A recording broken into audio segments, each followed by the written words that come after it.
Francisco Bay Area. That is the Golden Gate Bridge that connects San Francisco to Marin County. We are across the bay in East Bay, the Oakland Coliseum, where the A's play. It's a beautiful day here. Day game after a night game, a short 2-game series. Blue Jays lost a heartbreaker last night. The A's scored 5 runs in the bottom of the ninth on a grand slam home run off the bat of Brendan Inge, who's been with the team for 7 games, and the team has gone 5-2 since Inge has joined the team. Last night in the 9th inning, John Farrell sent Omar Vizquel to the plate to pinch hit for his catcher JP Arancibia, and today Farrell explained his thinking making that move.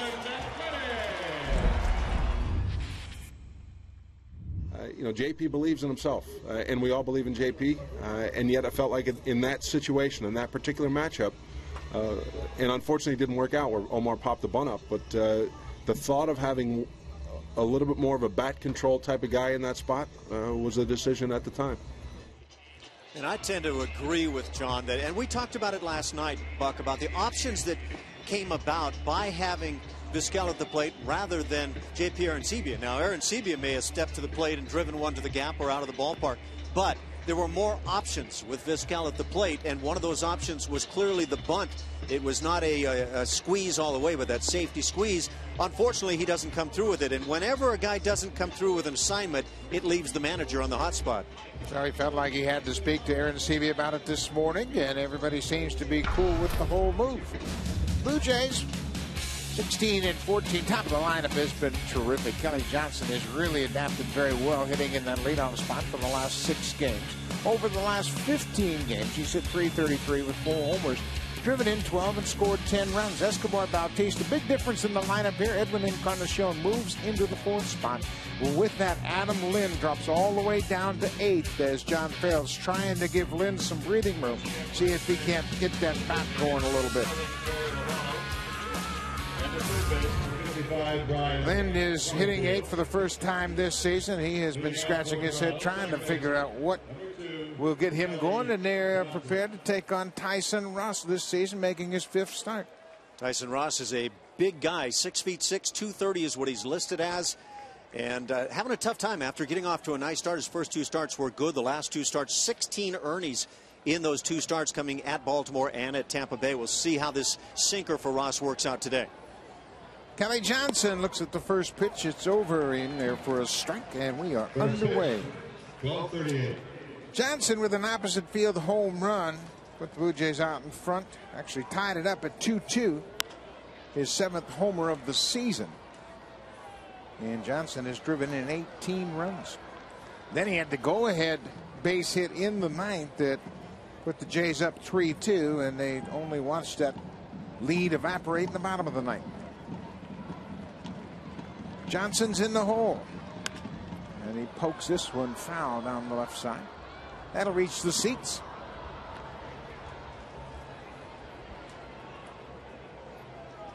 Not a whole lot of support down there in the seats. Apparently maybe some of the folks are out there on those gorgeous shots we saw around the Bay Area.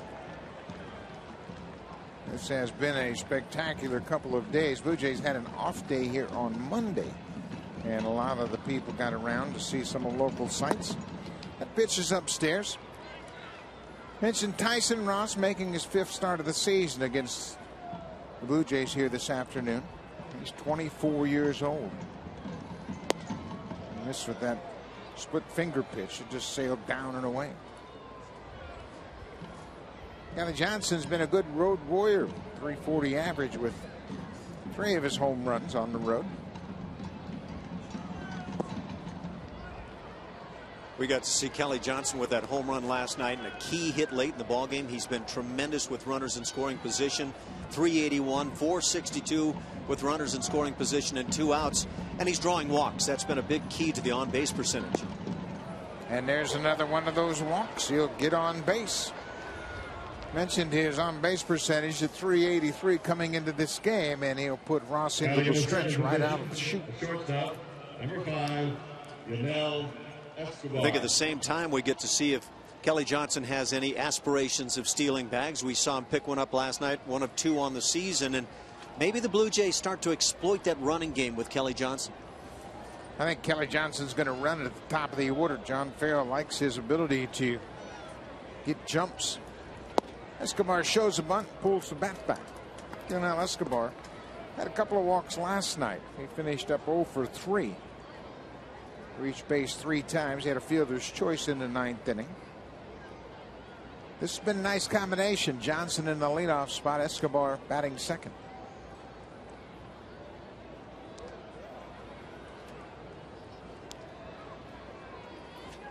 Last 6 games, hitting in that 2 spot, he's at .391. I think, too, he can be more aggressive now. In the leadoff spot, he had a tendency to take a lot of pitches and try to work the count and get on base. Watching the eyes of Escobar, wondering if he's looking at that hole on the right side. No, instead he's looking to see if maybe he might find a hole in the infield to drop a bunt down on. Brandon Inge is playing on the edge of the grass at third base. Derek Barton holding Johnson on at first base. The middle infielders playing at double play depth. There is a big hole on the right side, and Escobar's got the ability to shoot the ball into right. There's a strike.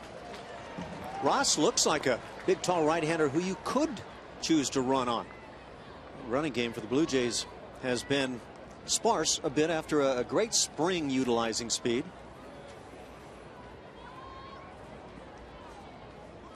Two balls and a strike. Kelly Johnson inching off at first base. And Tyson Ross not quite sure whether or not Johnson's going to break. He just wanted to make sure, see if Johnson would tip his hand. Okay.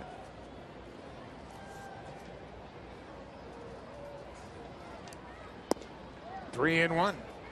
This has been the problem for Tyson Ross, his control. He has not been able to pitch ahead consistently, and that's led to all those earned runs that Alan was talking about. Interesting pitching matchup. Tyson Ross and Brandon Marr were teammates at Cal when Marr was a junior. There goes Kelly Johnson. The pitch is a strike. The throw to second is not in time. Well, there's your running game, and Kelly Johnson seems to be the heir apparent right now to getting that green light and trying to take advantage. Anthony Recker's behind the plate today. Made a pretty good throw, but it's on the shortstop side of second. There's the jump at first base. You couldn't really see in relation to Ross on the hill, but Kelly Johnson surprises a bit with his speed. Kurt Suzuki started in the game last night, and Recker gives him the day off.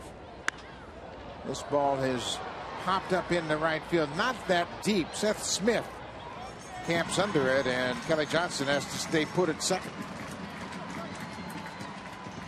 Now it's time for the scouting report, brought to you by Home Hardware. Homeowners helping homeowners. We've seen Tyson Ross rather. He is a big, tall guy, and he likes to utilize the sinker. He can throw it hard. We've seen up to 94 miles an hour already. Command is not all that good. The slider, word is that he leaves it all over the place. The change is a splitter, and he's had a tough time with that one. So it really comes down to the sinker and how well he spots it in the strike zone. Jose Bautista was 1 for 3 in the game last night. He also walked.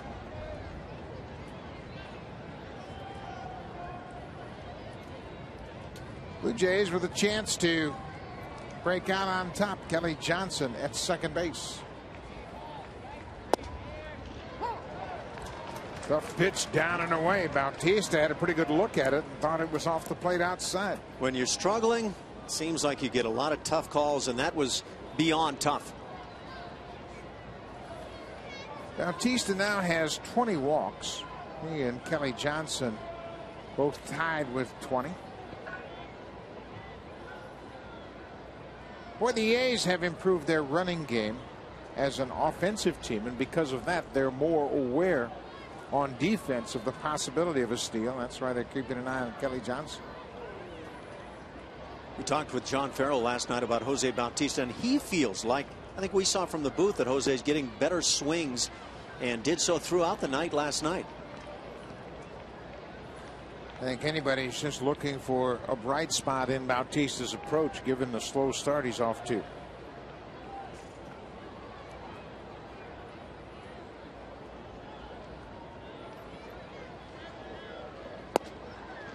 Sinker ball off the plate.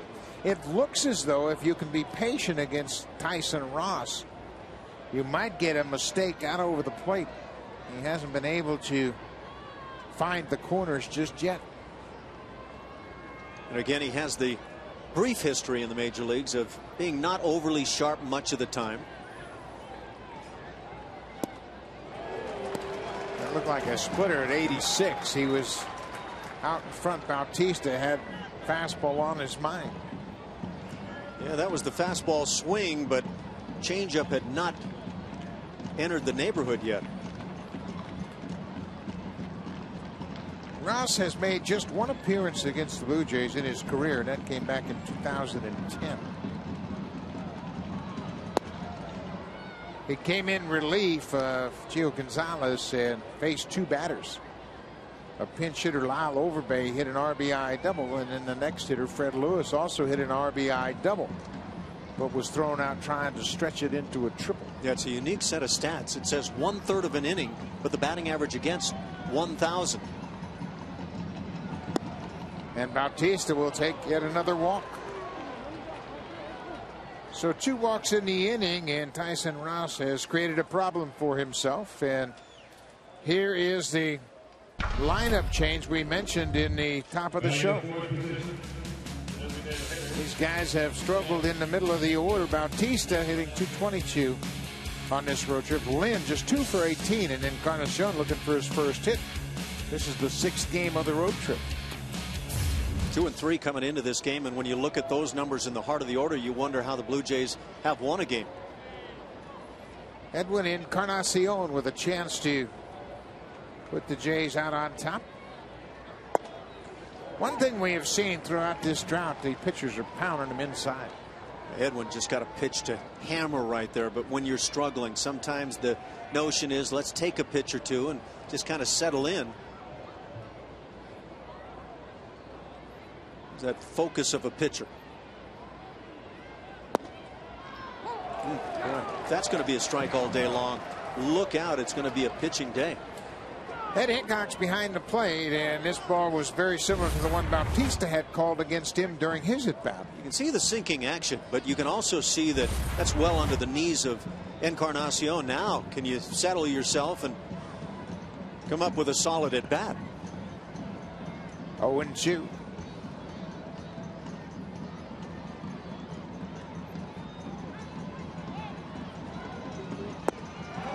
Chases that splitter, trying to protect with 2 strikes.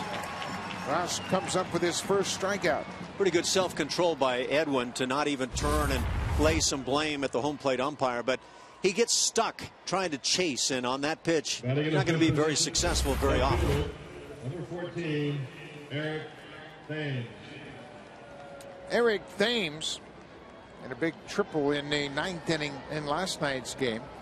He would then be lifted for Rajai Davis as a pinch runner. Davis came in to score the go-ahead run. Thames' opposite field triple hit the top of the wall in left center. Goes after the first pitch. See, the Blue Jays have hiked up their socks today in an effort to turn things around. They've lost 3 straight now. You can see Thames has bloused his pants at the knees. Brett Laurie standing on deck doing the same, whatever it takes to get things turned around. Well, if you win today, you're stuck with that uniform for a long time, hopefully, as you keep winning. Boy, there's a distinct game plan in the way the A's have attacked Eric Thames. They're working him upstairs with a lot of fastballs. The triple you mentioned late last night, ball came down in the strike zone, out over the plate, and that goes right into the strength of Thames. He drives it the other way very well. Ball on a strike on the outside corner. Tyson Ross has had to work this inning. He's walked a pair, but now he's a strike away from getting out of it. He's thrown 25 pitches here in the first frame.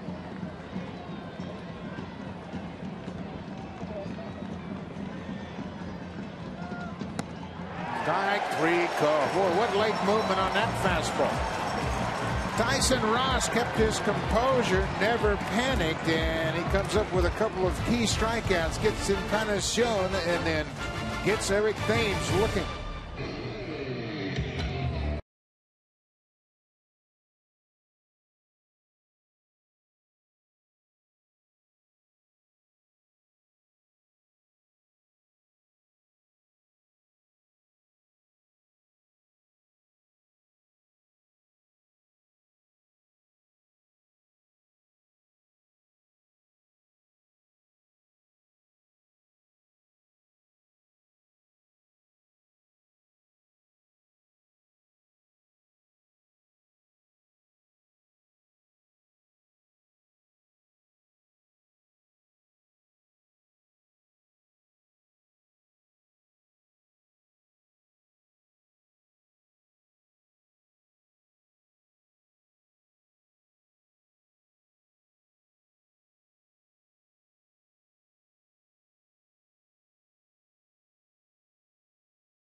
Same as the Blue Jays, and the top of the order was key last night. Weeks got on base. Josh Reddick passed him in.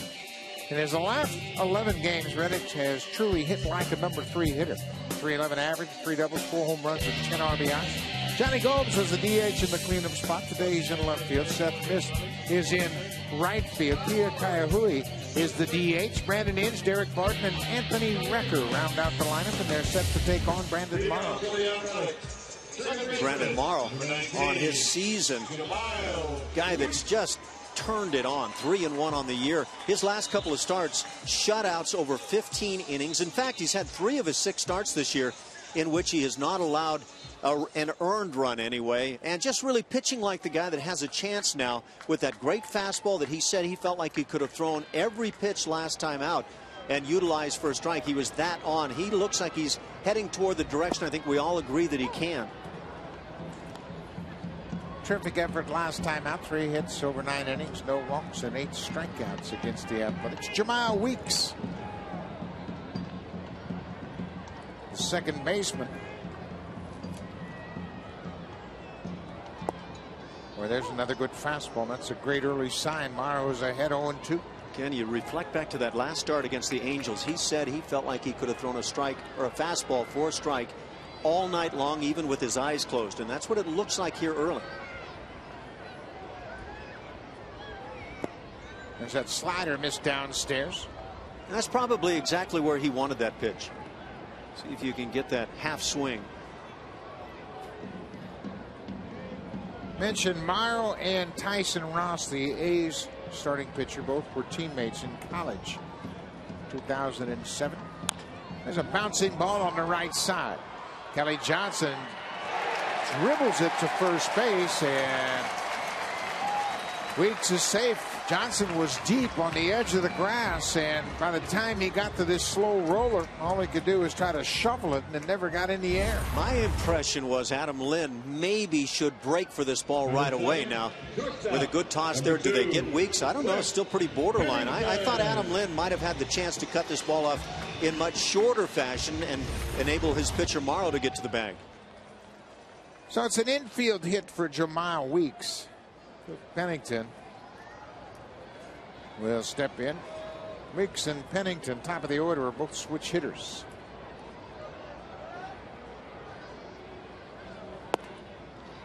Fastball away. Another look at Lind on that previous play. See how he reacts on this ball. That slow hopper, if you could come in and cut it off short, and it wasn't an easy play for Adam. That's a tough read one way or the other. But if he's able to do so and catch Morrow going by, maybe they get his man. 2-0 to Cliff Pennington. So Weeks now getting some help from Ty Waller, the first base coach. Weeks had a steal in last night's game. He's 6 for 8 so far this season.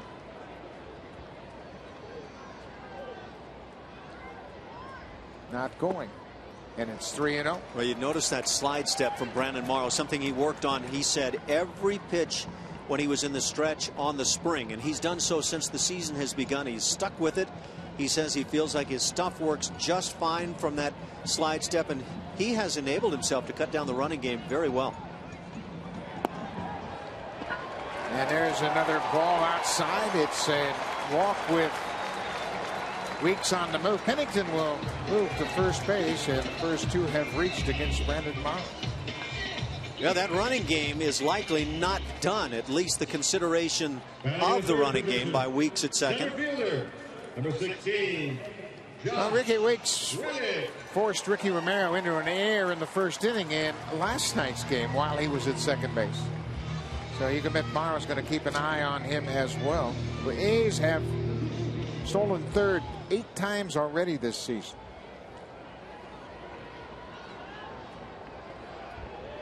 Josh Reddick had a big night last night. 2-run homer in the 5th.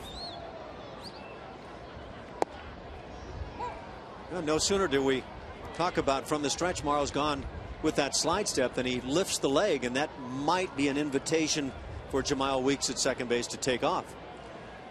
Morrow hasn't had a steal attempt against him this year. Yeah, that slide step turns things around. Ball is sliced foul down the left side. And even though the leg lifted there, it's still a quick delivery to the plate, and with the left-hand hitter at the plate, it makes it a tough decision for Weeks to take off to third. Well, he's done a good job. That change in his slide step has not affected his pitching. Not in a negative fashion, that's for certain. Strike 3 call. Josh Reddick caught looking at an outside fastball. First out of the inning. Right where Arencibia sets it up, and that really aids. If this ball is off the outside corner, you get the catcher setting right there, and umpires tend to buy in when your pitcher's hitting that mark.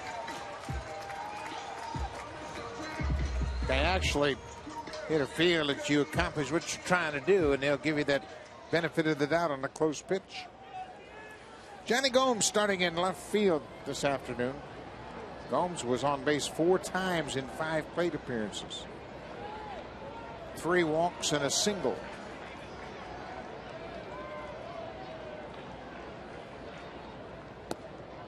Outside.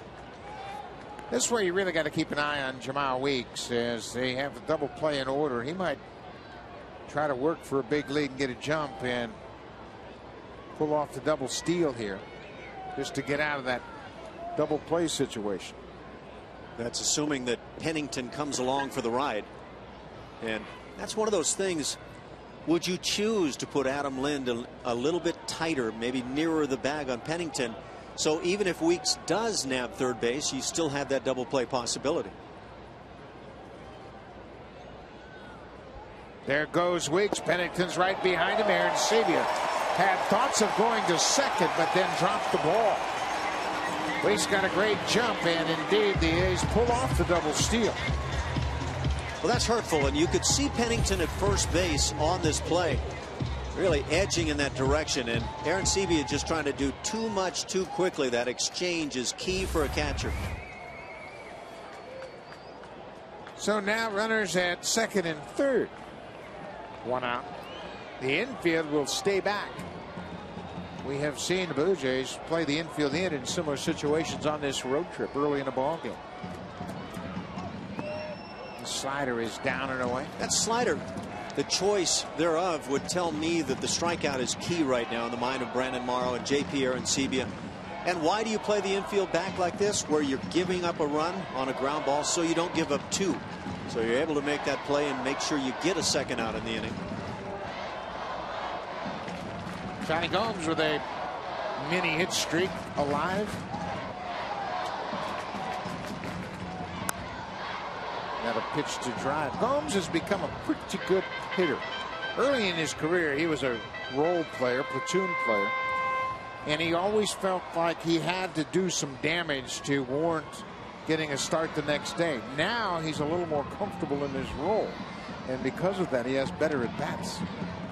I think he's one of the many players who has gained the reputation early of being capable of hitting the long ball, and sometimes that can cubbyhole you a bit. You get utilized simply for the long ball. Fastball missed downstairs. It's a full count. Wouldn't be at all surprised to see Morrow turn to the slider here to try to pick up the strikeout. Seth Smith, the left-handed batter, is on deck.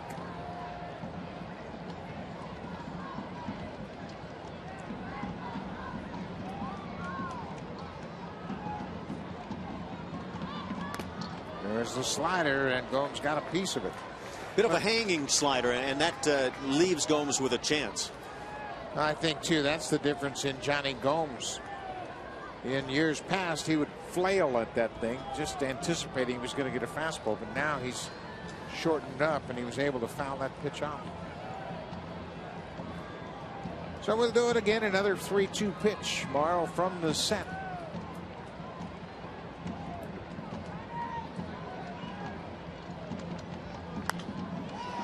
Ball is popped in the air and foul ground. Lots of room. Lynn looking into the sun, makes the catch.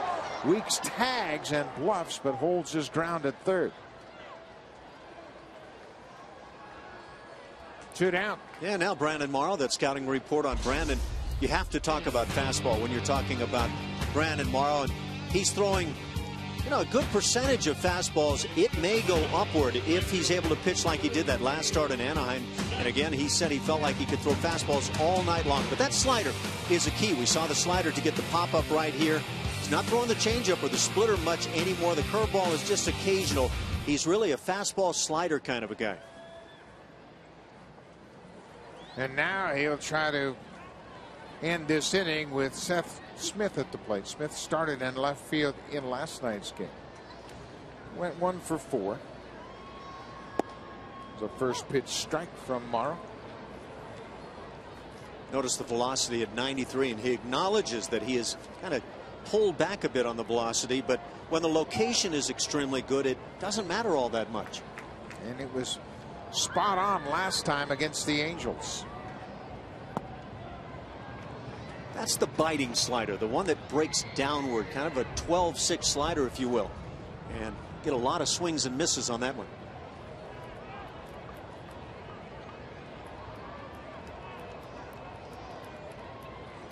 Both starters have thrown a lot of pitches in the first inning. Fastball is down at 96. That's his 21st pitch of this inning. Yeah, that's not holding back at all at 96. That's pretty close to all out. 97, occasionally 98 for Brandon. One of the great arms in the game. So the infield is back. Runners at second and third. There are 2 outs.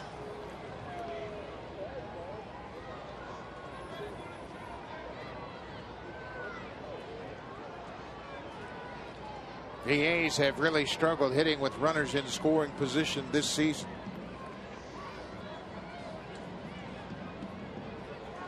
And now Morrow and Aaron Seavey are going to talk things over. Used to find that pitchers would call you out on occasions like this to change signs. Now, most pitchers have a couple of options they can go to on going through the signs, but a lot of guys will get focused on that runner at second base and whether or not they may be stealing signs. Well, this is the third time that Pennington has been at second. Chance to look at all the signs. So if that was the case, it's a timely move. Looked like the splitter pitch that was abandoned last time out. Didn't throw the changeup much at all last time. He didn't need to. He was ahead all night long with that fastball. So now a dangerous pitch, a 3-1 pitch to Seth Smith. And he missed. The bases are loaded. Second walk of the inning. Both starters off to a shaky start in this ballgame. Tyson Ross had a couple of walks in his half inning. Now Brandon Morrow has walked 2. Sometimes the biggest moment you'll face in a ballgame as a starting pitcher could be in the first inning. Doesn't necessarily come in your 7th, 8th, or 9th. Keila Kaihui is the designated hitter here this afternoon. did not play in the game last night. Goes after the first pitch, pops it up. Escobar battling the sun. Rasmus calls him off and makes the catch, and Brandon Marr will leave the bases loaded in the first. Both starters got off to a shaky start, but no damage.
The Blue Jays will take on the New York Mets. The game time is 1:07 p.m. The first 20,000 fans will receive a Brandon Marr bobblehead. Brandon's bobblehead is the first of 3 bobbleheads in this year's collectible set. The others include Ricky Romero and Yunel Escobar. For more information and tickets, call the Blue Jays directly at 416-341-1234. Log on to BlueJays.com. Stop by most Rogers Plus locations. Brett Laurie in the ball game last night went 1 for 4 with a double. Checks his swing. The appeal to first is denied by Ed Rapuano.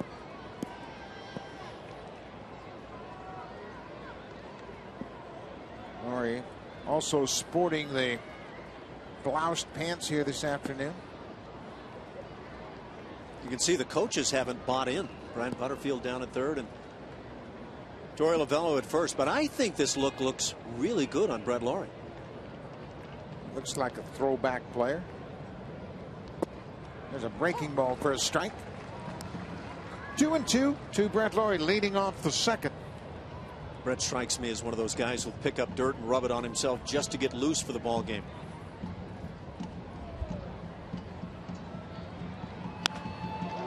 Hot shot. Jeremiah Weeks held his ground and makes a good play to throw out Logan.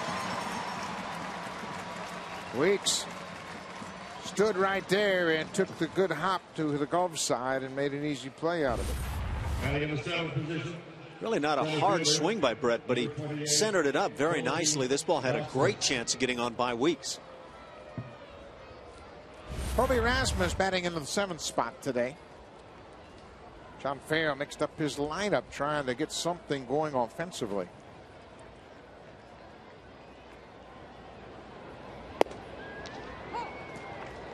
I think at the same time that maybe he's also maybe has an ulterior motive to get Adam Lind motivated, as if, you know, he's not motivated already, but sometimes you just psychologically try things.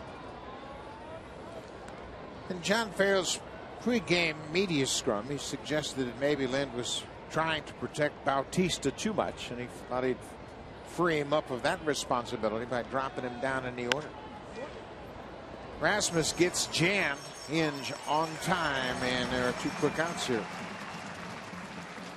Well, I would just simply say that the best way to protect a hitter like Bautista is to go up there slamming. And if you get that chance with some pitches to drive in runs, if you're in the 4th spot behind Bautista, take advantage whenever possible.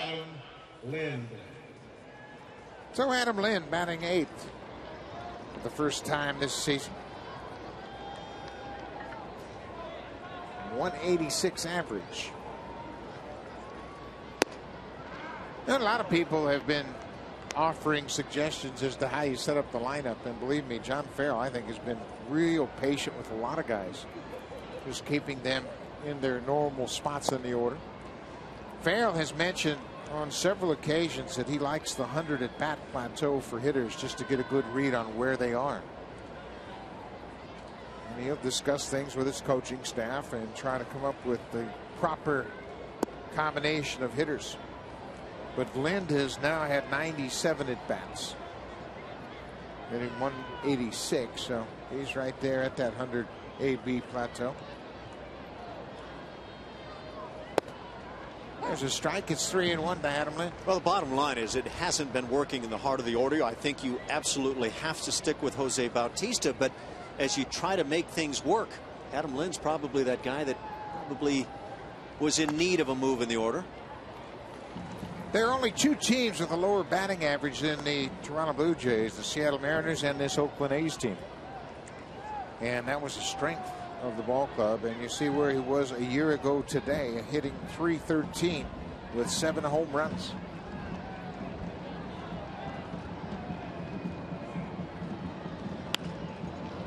Little looper, that's going to get down for a base hit. Lind delivers a 2-out single. And that'll get things going in the right direction. Sounded like he might have broken his bat, but it's still a knock. Die a hero, that's all you need. In the ninth position, the catcher, number 9, Hit balls like this, and Aaron sometimes you Sevilla. hear guys going up the line yelling bleed. Hitters looking for bleeders. And doesn't matter how they drop, just let them drop. And now JP Arancibia. JP had a double in last night's game. Actually scored the first Blue Jay run in the 3rd inning ahead of Kelly Johnson's home run. .238 average, and John Farrell acknowledged that Arancibia's been swinging the bat much better of late, but also explained his reasoning for pinch hitting with Vizquel in the 9th. Arancibia hits it hard on the line, but Josh Reddick, the center fielder's right there. And the inning is over. Blue Jays get a 2-out hit, but leave a base runner. Ladies and gentlemen, it's time for the highlight. You can vote for the highlight that you wish to see. To the scoreboard and clap for your favorite.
Here in the 2nd inning, and last night he broke the Blue Jays' heart with his 6th career grand slam.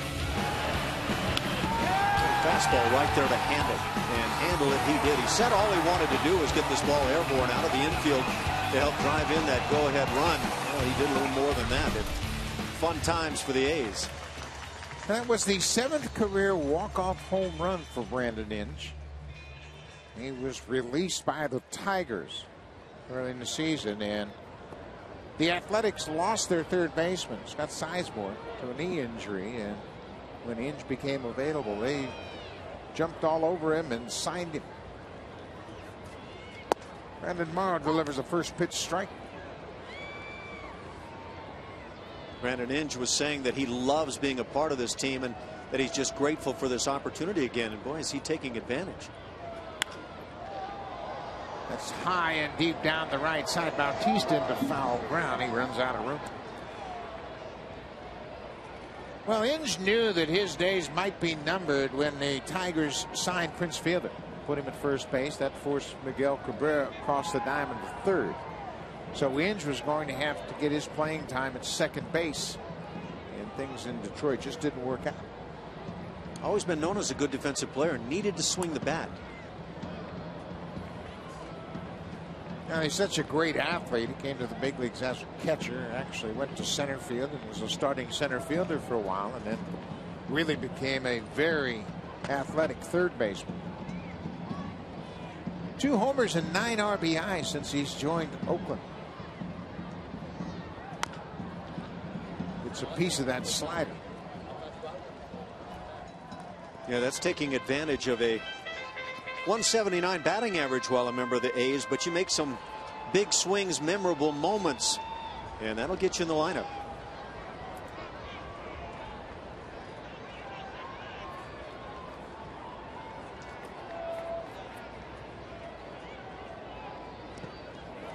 And breaking ball is bounced in the dirt. Inge strikes out. Aaron Sebia goes to first for the strikeout. That's the second strikeout of the afternoon for Brandon Morrow. That is the put away slider, and you need your catcher to do the job. Glove down, keep it down, let the chest protector do the work. That's been Aaron Sebia all season long. Night and day turnaround for JP in terms of blocking pitches in the dirt. Done a great job to become an everyday player. In the big leagues, I don't care what you hit. If you can't catch, can't get the best out of your pitching staff, you're going to become a part-time player. Derek Barton, the first baseman, up to the first pitch strike from Brandon Morrow. For the catchers, that throwing part of the game is a big part of things as well. And JP has enough arm. He's just developing, trying to figure out what's his best throwing mode. But yeah, you've got to get the job done defensively, and he's a grinder. Talk to Aaron Sebia, you'll talk about catching and not about a whole lot of hitting. Ball on a strike. Cut on and missed by Barton. Brandon Morrow has certainly turned around his program. Coming into this game this season, he's averaged 14.7 pitches per inning. That's nearly 3 pitches down from his average a year ago. That's a dramatic improvement. This is high into the air. Hobie Erasmus Bautista converge. Rasmus calls him off and makes the catch. Brandon Morrow has truly become a consistent starter. When you look at his numbers over his last 3 starts, they're closing in on ridiculous. 1 walk, 20 strikeouts. His whip is 0.74, and the opponents have hit under 200 against him. Go back to the opening start of the season, a 1-hitter over 7 innings and no earnings in that one. Again, 3 of his starts without allowing an earned run. That is a much turned around in a great direction, Brandon Morrow. Anthony Recker, catcher, getting a start here this afternoon.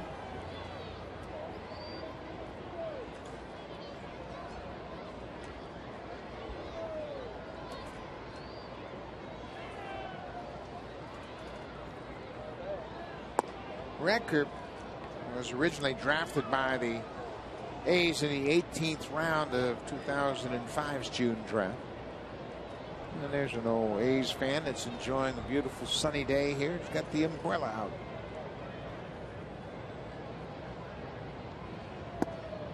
There's a good fastball on the inside corner. Nice when you see the catcher set up inside and the pitcher just center him up.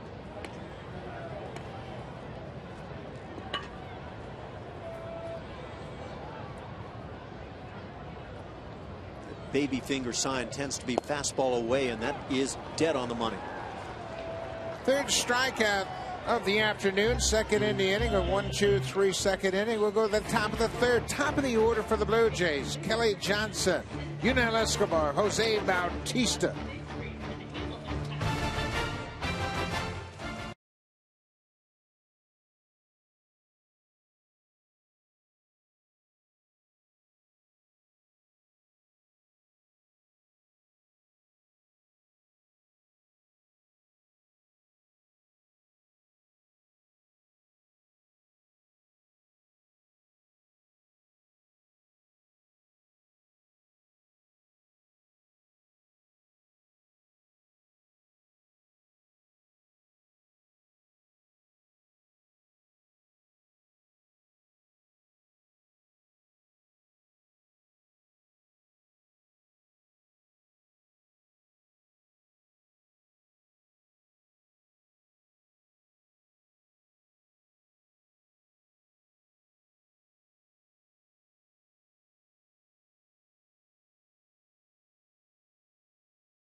Third inning, and last night it was the third inning that Johnson delivered a key blow. Some kind of power the other way, and the majority of his home runs this year have gone left field or center field. Surprising when you see that happen, but getting to where it's a normal day occurrence for Kelly Johnson. Number 2, Kelly Johnson. This has been a fairly potent part of the order, top of the order, with Johnson and Escobar ahead of Bautista. Kelly Johnson reached on a walk his first time up.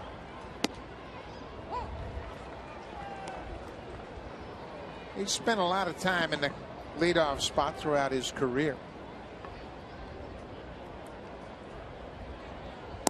Outside, a ball and a strike. I guess if you're a manager, you ask yourself, what do I really want from the leadoff spot if I don't have a Ricky Henderson type around? Well, somebody who gets on base, somebody who can hit for some power, drive in some runs when the opportunity arises, steal a bag on the occasion, and I think that pretty well sums up Kelly Johnson. Now, he certainly stabilized the defense and has been a real plus on the ability of this club to turn double plays.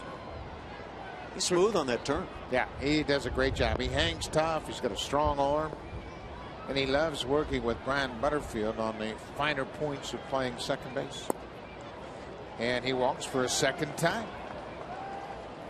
So, third walk issued by Tyson Ross. And he has had trouble finding the strike zone on a consistent basis early on. Well, Escobar with a long look down at Butterfield. Wonder if they might start to run her. Kelly Johnson had a stolen base in the first. Yunel is such an ideal hit and run man. And he bunts this one right back to the pitcher. Ross going to second. They get the lead runner. Escobar chose to put down the bunt. I don't think that was a sacrifice bunt. I think he was bunting for a base hit and bunted it right back to the pitcher. I think you're exactly right. And when Yunel initially came to the Blue Jays a couple of years back, he tried to bunt a lot just like this, and now he pushes this one right to the hill. That's a pretty easy play for Ross to be able to get that lead out. But John Farrell and others with the ball club really were trying to encourage Yunel to bunt less and maybe utilize the hit and run, maybe utilize the power. He's a big, strong guy. So there's a runner at first, but now there's one out for Bautista. Hops this one high. Third base, Brandon Inch really battling the sun. Pennington over to help him out, and Inch stayed with it. I think he lost it right at the end and just happened to stick his glove up. He's laughing. Yeah, I think he knows exactly that. And ball kind of rattled around a little bit in the glove when he did catch it. Encarnacion. If I'm standing at third base staring up into that sun, I'm probably whispering to my shortstop, is the runner near the bag at first? Because I may need that force play opportunity. But he hung in there and made the catch. Now there are 2 down. Edwin Encarnacion takes the first pitch strike. Well, Encarnacion certainly has gotten away from his aggressive approach. It was a strikeout victim in the first, and once again Ross is ahead of Edwin.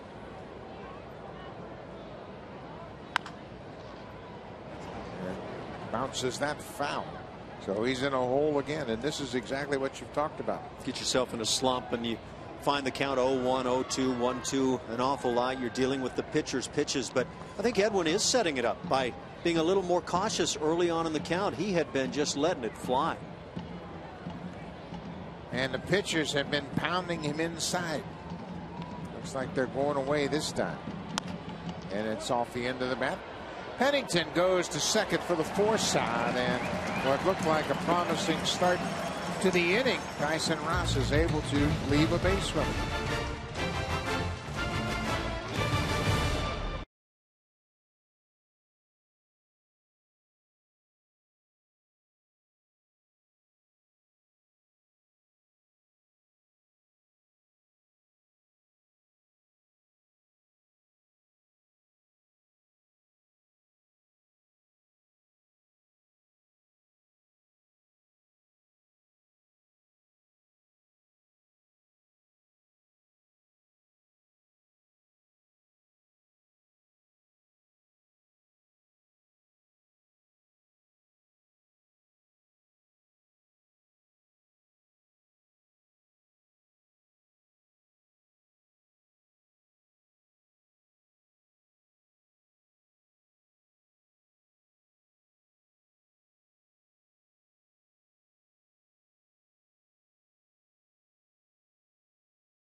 Henderson Alvarez opening up the 4-game series against Minnesota.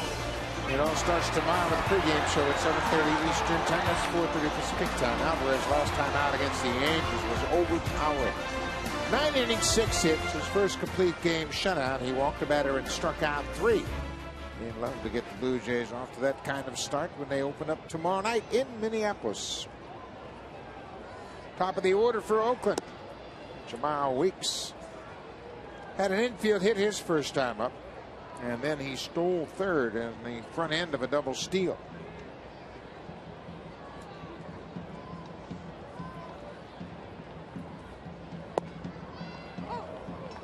Ball on a strike. Oakland has not been known for its base stealing ability over the last several seasons, but with 2 more here this afternoon, they have 30 stolen bases. That's the most in the American League. And Bob Melvin is not afraid to put the runners in motion. He's got some athletes on his team. They can do a lot of things to manufacture runs, and they've done a pretty good job with this ball club. Bob Melvin, in my mind, is an awful lot like John Farrell. Very good communicator. Very low key. Well prepared. Leans a lot on instincts plus a combination of the new metrics. Studies the stats, studies the matchups. Done a nice job keeping his team winning despite the fact that they've been outscored on the season. Morrow bounces that ball in there, and it's a full count to Weeks. We talk about the running game for the A's. Seems to me I recently watched a movie about the Oakland A's and Billy Beane and the fact that they were all about other things, at least at that time, and maybe not so much about the running game. Full count to the leadoff batter, Jamal Weeks. He serves this one into left field. It's the leadoff single. Weeks has had a good series. It's his 4th hit in 2 games. Jamal Weeks can run. We've seen him stealing bags, and as a left-hand hitter, just poking away and moving on down the line. This is the one guy in the order for the Oakland A's I probably would be most concerned about trying to keep him off the bases, because he changes innings with that speed. And he becomes a distraction now. He's working for a big lead.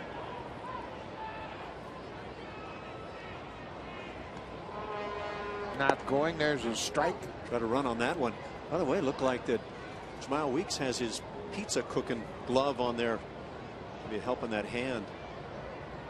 Guy that dives into bags, a guy that slides and maybe gets the hand down on the dirt. There it is. Looks like it's a little protective brace that incorporates the wrist support as well.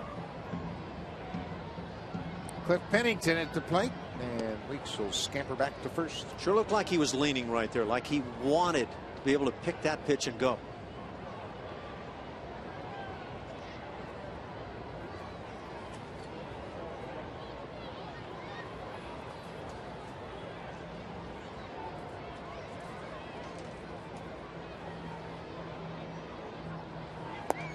That was a very quick slide step, but the ball was well outside. It's 1-1. And Brandon doesn't have what you'd call a great move to first base. It's just kind of a show the runner you have a move sort of move. But as long as he's really quick to the plate, he's going to kind of put it in the corner of JP Arencibia. Can you make a good throw and get them in?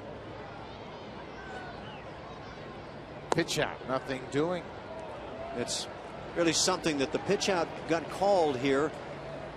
And down at first base, Weeks had brought back the lead. He had reined it in a little bit, and you could pretty much tell he wasn't thinking about running on that one. Did he see a sign, or did he just get fortunate in terms of the sequence?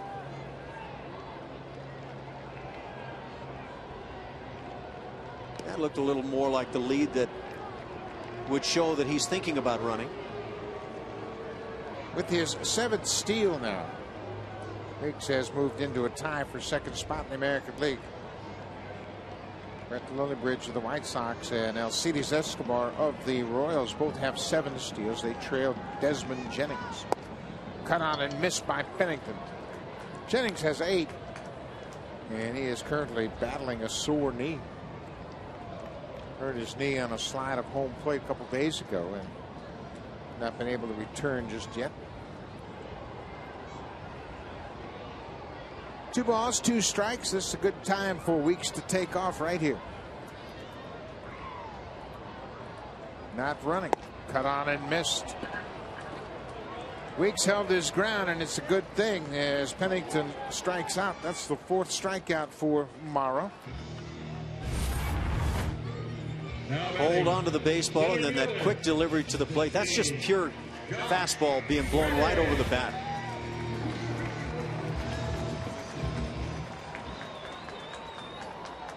Josh Reddick was caught looking at an outside fastball his first time up.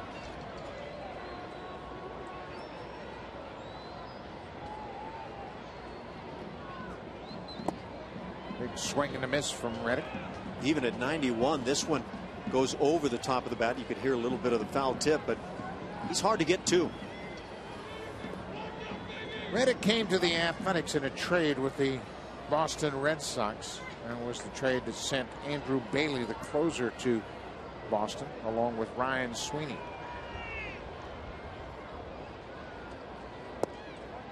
It's been a good trade for Reddick. Obviously, the Red Sox have a bunch of outfielders, and they didn't count on Jacoby Ellsbury being injured again this year. Ryan Sweeney's done a nice job for Boston. But here, Josh Reddick gets to play every day, and he's made the most of it. Hits this ball on the ground. Laurie quickly shovels to second for 1. Back to first, not in time. Boy, Brent Laurie is so quick.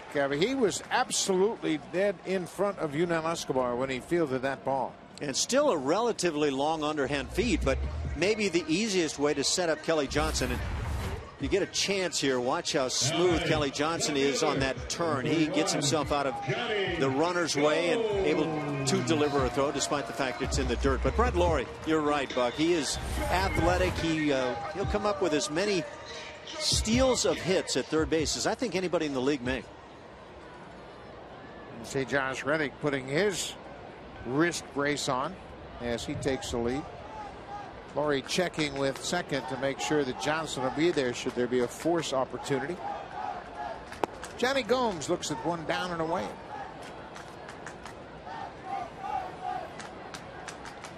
Johnny Gomes made his debut with the Tampa Bay Rays back in 2003. Came through their system. There's a strike. He's got almost a little over 6 years of major league service. Played at Santa Rosa Junior College, not far from here. He was an 18th round pick of Tampa Bay back in 2001. Kelly Johnson, boy, that defensive alignment pays off. That ball looked like it was headed into center field, but Johnson was playing up the middle and takes one away from Johnny Gomes. The Blue Jays have been as aggressive as anybody in baseball in their defensive positioning, and again, it pays off.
In the East Bay of the San Francisco Bay, that's looking across the bay at downtown San Francisco. That pyramid building is the Transamerica building, a big landmark building in a beautiful city. And behind San Francisco, you can see the towers of the Golden Gate Bridge.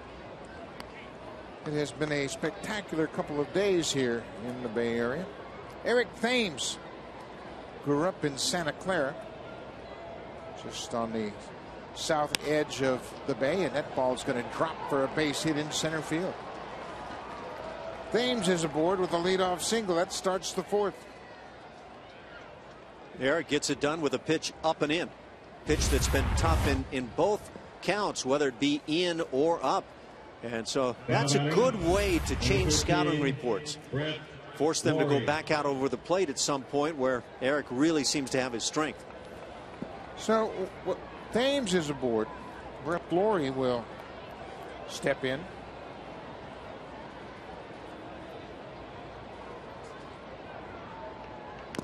Goes after the first pitch and fouls it off the catcher's glove.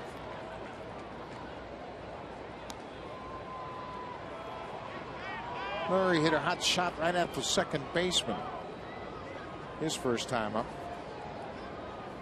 He was retired on the 4-3 ground out.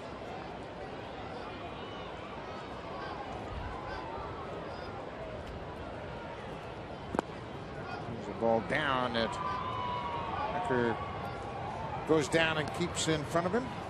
Blue Jays in a scoreless tie here, top of the 4th inning. Both clubs with just 2 hits.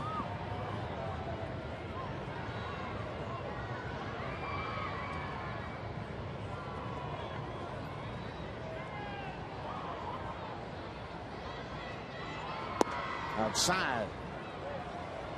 Could see Ross hold the baseball right there and maybe try to disrupt timing, but that's about all. Even though the leg kick isn't overly high, Eric Thames should have a chance to be able to get something moving if he were to try to run here on the tall righty. Well, he dives back in.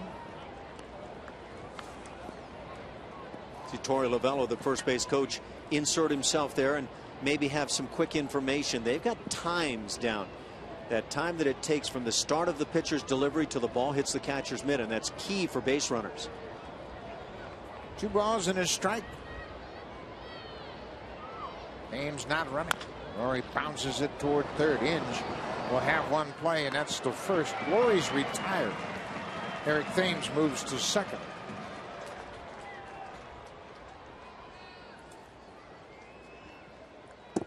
We mentioned the 2 starters, Brandon Morrow on the left, Tyson Ross. They both went to Cal. And Brandon Morrow actually helped to recruit Tyson Ross. Ross grew up in the Bay Area, wanted to go to Cal, and looked up to Morrow, who was a junior when Tyson Ross was on the team as a freshman. And they had some pretty good players around them. On that 2006 team, they also had Alan Craig and Brennan Bosch on the Cal Bears baseball team. Colby Rasmus swings and misses at the first pitch. So it's kind of ironic that Tyson Ross would draw a start against Brandon Morrow. The scheduled starter in this series was supposed to be Brandon McCarthy, but he's dealing with some shoulder issues and he's been pushed back. And they're still not sure when he's going to start.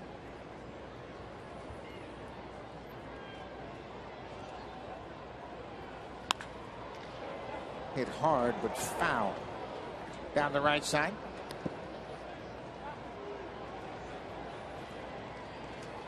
Is it not one of these ballparks that just leaves you feeling at times like it's so tough to score a run? That's what it feels like to me here in Oakland, the huge foul territory, though we haven't really seen that taken advantage of by the pitchers. But that's as big as it gets in the major leagues. A lot of those pop-ups that always settle several rows into the seats in other parks are caught here. There's an inside pitch. 1-2. But you're right. I think another thing that factors in is Oakland always seemed to have great pitching staffs. You go back to the 70s when they had Catfish Hunter and Vida Blue and Ken Holtzman. And then they had that great group of Mulder, Zito, and Hudson. There's another pitch off the plate inside. I played in Houston for a long time in the old Astrodome, where they had astronomical distances in there, and hitters just hated trying to hit in that ballpark. And we all had really good pitching staffs, no doubt about it, and some great names. But there were times when I wondered if some of the pitchers that may not have been otherwise that great became really good because of that home ballpark. Strike 3 call. Anthony Recker was so pleased with that last pitch, he was ready to end the inning with 2 outs. But Ross made a good pitch to strike out Colby Erasmus. An outside fastball got the corner. There's the outside corner. Colby took one very close on the inside edge previous to that, and maybe fortunate to survive. Yeah, Recker's going to pay a couple of dollars in a kangaroo court at some point coming up. We're playing 3 outs this season, Anthony. Yeah. Most teams have those kangaroo courts, and you'll get called up very quickly for that sort of a move. Blue Jays need a big hit with 2 outs from Adam Lind. Takes the first pitch strike. Lind had a single in his first at bat. If you're just joining us, Adam Lind is batting in the 8th spot in the order today. John Farrell dropped him out of that cleanup spot, just an attempt to get his bat going a bit.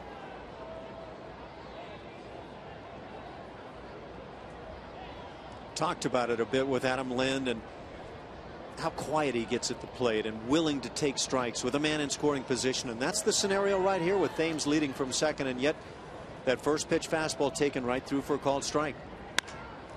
There's a high, deep drive to right field, and you can forget about this one. A 2-run home run off the bat of Adam Lind has put the Blue Jays out on top here in the fourth. Lind is 2 for 2 this afternoon, and that was a no-doubter.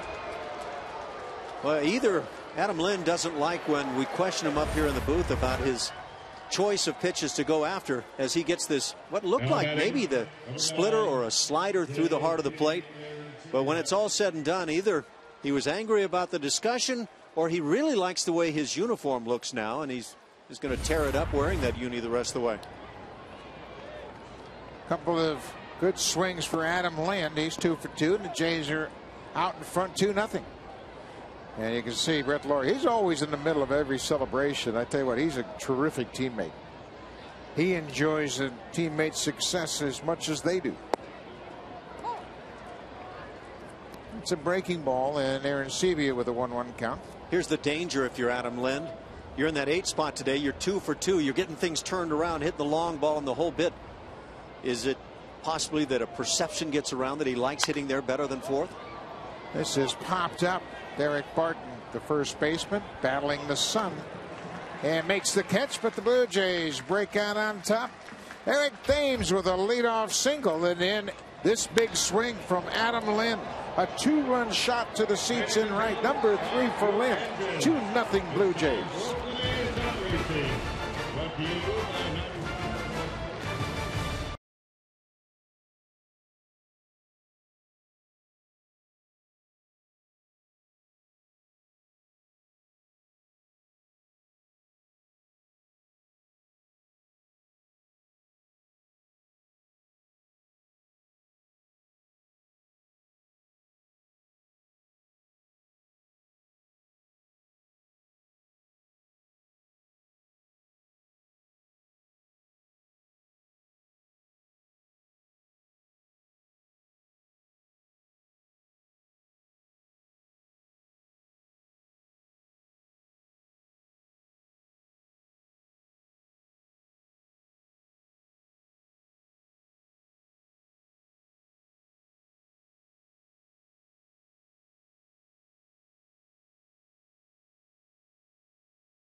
Closer look at the 10 most dangerous sports in the world.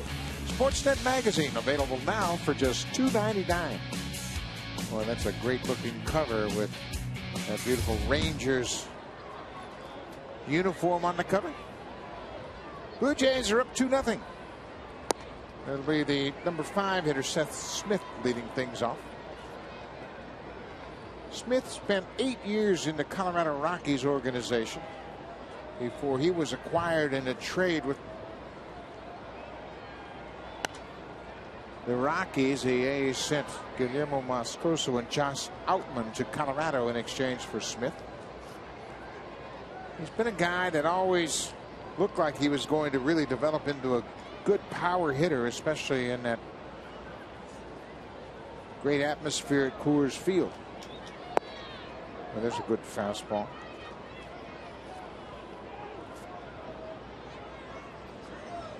A ball and 2 strikes. Brandon Morrow had a little bit of a struggle in the first inning. Straightened things out with a 1-2-3 second. And he stranded a base runner in the third. And now it appears as though that he's got things back in order. Brings that over the top slider, but leaves it up just a bit. That's not really the strikeout slider when he leaves it in that slot.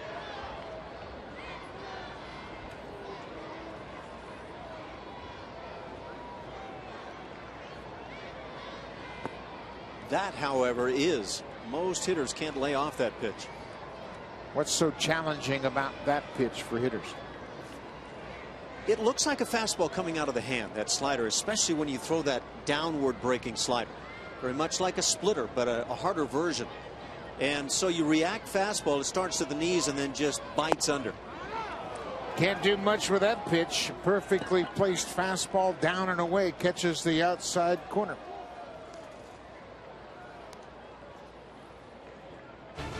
Save during the homeowner sale. Only at Home Hardware and Building Center locations. Homeowners helping homeowners.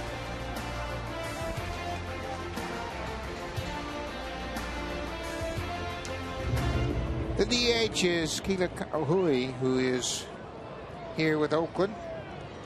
Started out initially in the Kansas City Royals organization. He was selected by the Royals in the 2002 draft. Still resides in Honolulu, Hawaii.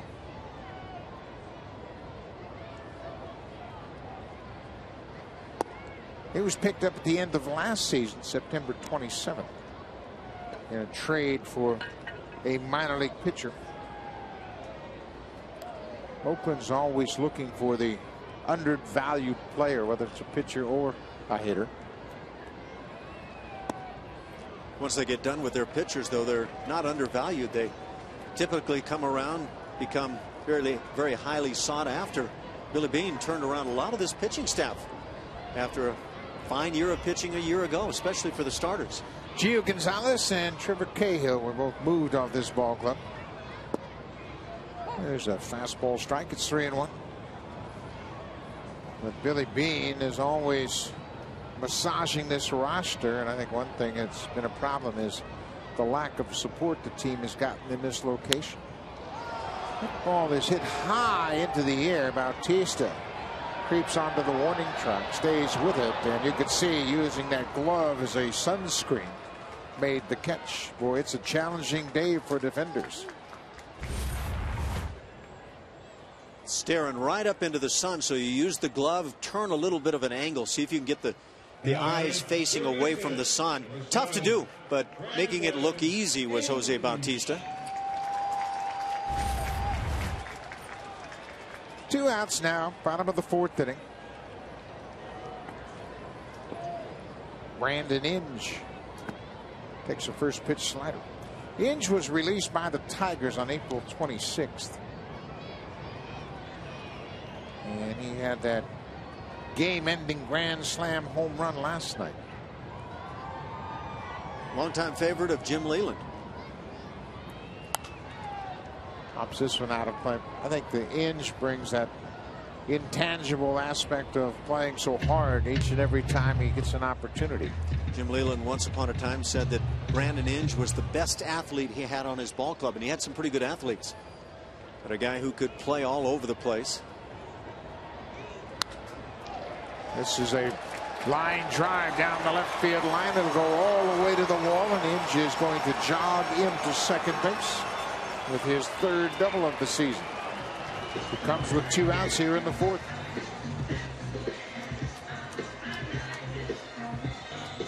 Well, he may be 35 years of age, still looks like a young guy in the face, and he's playing like a young guy here in the series. It's that breaking ball left up, and that's kind of screaming, hit me hard.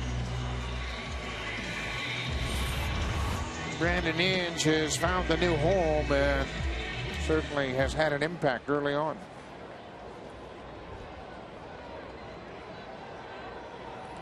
Derek Barton flied to right his first time up, back in the 2nd inning.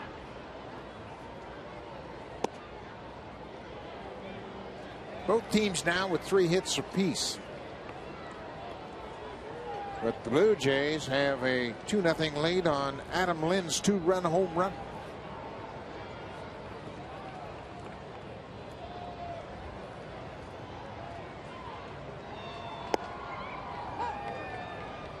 Mars getting zeroed in on that outside corner to the lefties.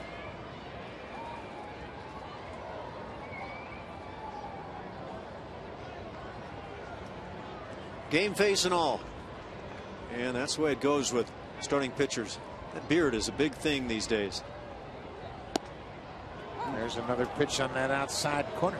Watch hitters step across the plate, eyeballing, and that's generally intended as a message to the home plate umpire. Look, I can see it out here. It's not on the corner. Umpires don't give a whole lot of ground there. So Barton is in a hole, a ball and 2 strikes.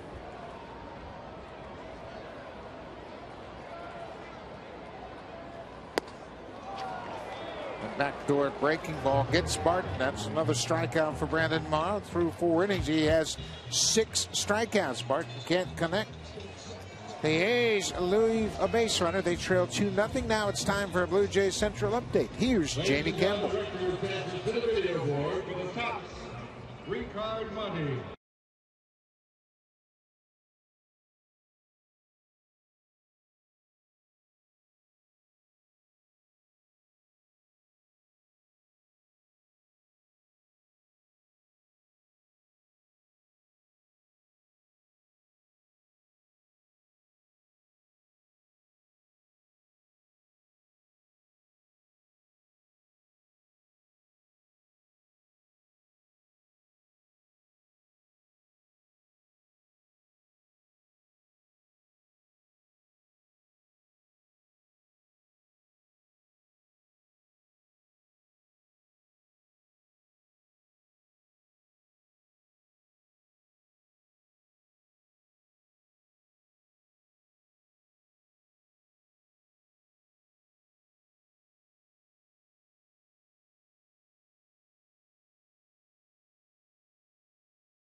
You go all the way back to Kansas City. That's the last time he scored. This time out against Anaheim in his previous start to today, he was terrific, practically unhittable. Where you look at a number of pitches right down around the knees. The slider was absolutely filthy. And when Brandon Morrow's on his game, you're just not going to have many chances to score. He looks like he's cool and calm and breezing today after a longish first inning. 23 2/3 scoreless pitching from Brandon Morrow. He has not been scored upon since April 23rd, the 2nd inning home run he gave up to Eric Hosmer in Kansas City. He has been on quite a roll. Kelly Johnson's been on quite a roll as well. He had 2 hits and a walk in last night's game. He's walked twice here this afternoon, and this time he bounces it to the second baseman. 1 up, 1 down here in the 5th.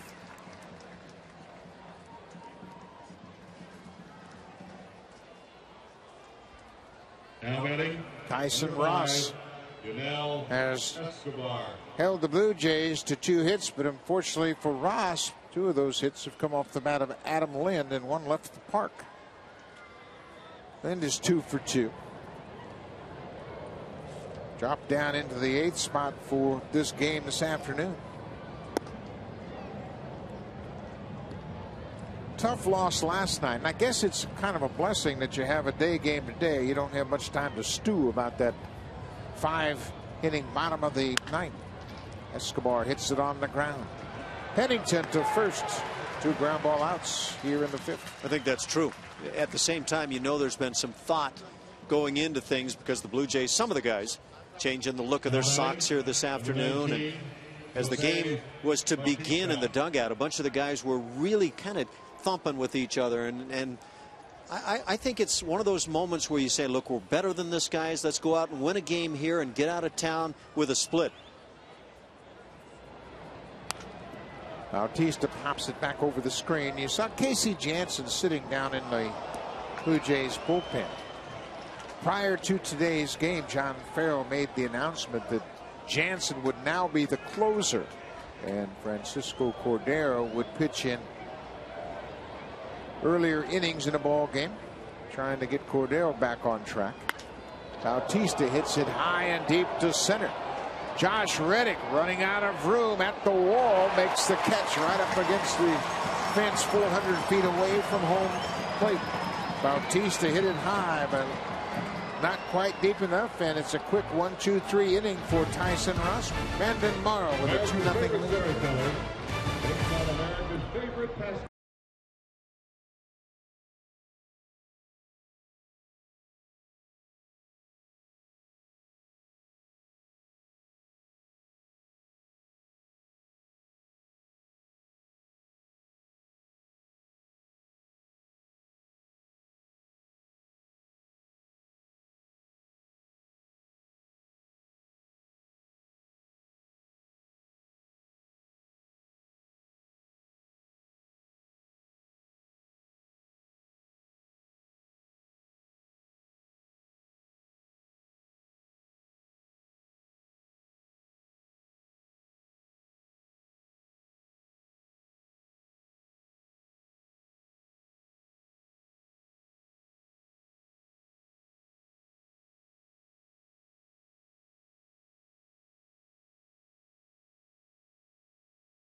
An issue, but it's really heated up over the last 6 years. For more on that, let's check in with our baseball insider, Shai Davidi. Well, Buck, you're right. There's a lot of intrigue going on with this situation right now. And a key part of that is that the A's no longer want to be here in Oakland. They want to go to San Jose, but the Giants claim that as their own territory. And so far, they've shown no inclination that they're willing to give it up. The A's would like the commissioner's office to step in and force the Giants to maybe negotiate a resolution. And the commissioner wants to step back. He wants the sides to figure it out amongst themselves. Buck? Shai, that's very interesting, because I think that would be an issue where the commissioner could implement the best interest of baseball. I don't agree that the best interest of baseball is to keep this team in Oakland. I don't think anybody in the game could say that the A's are in a good spot being here in Oakland. Now, just not too many years ago, the Washington Nationals had the same story with Baltimore. Baltimore didn't want to give up that area, the nearby cities. And yet when it was all said and done, they did. And I think everybody would agree it's been for the betterment of the game. No question about it. Those two ballparks are only about 25 miles apart between Baltimore and Washington. Anthony Recker, the catcher, fouls off the first pitch. But San Jose has been dying for a baseball team. They have a site picked out all downtown, and there's a lot of property that's been acquired in an effort to bring the A's to San Jose. And you ask, well, why would that make a big difference? Well, first of all, you get a more modern ballpark. This has changed dramatically, and the Oakland Raiders had a lot to do with it. They built a big monument in center field to provide sideline stands. They call this Mount Davis. Al Davis, the owner of the Athletics, built that grandstands over there with these suites that are obviously for football only. 2 balls and a strike. Recker is late on that fastball. Yeah, I really believe if they were able to remove this ball club from this area, put them in the San Jose area, you'd maintain your Oakland fan base. And there is a fan base here. It's not enough really to support this team on a nightly basis. But I think you'd also create that new fan base in the San Jose area. And I think this team could not only survive, but probably do quite well. Well, the Silicon Valley down in that area has a big population area. You'd also pick up Santa Cruz, Monterey, Carmel along the coast. You'd get the San Joaquin Valley that would come across from the Tracy Livermore area. Get some more Sacramento fans coming down that way. I think it would just broaden the appeal. But the most important aspect of moving would be a new ballpark. This is a much antiquated ballpark, and it's just not fan friendly. Fans are way too far away from the action. Reckers strikes out. Morrow now has struck out 7 here this afternoon.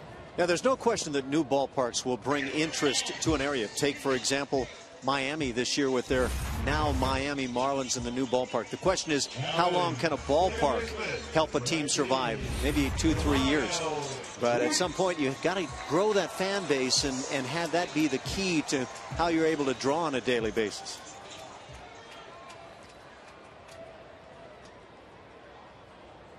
So Anthony Reckers strikes out. Back to the top of the order. Jamal Weeks has had Morrow's number. Weeks, like Adam Lynn for the Blue Jays, has 2 of the 3 A's hits. Brandon Inge has the other.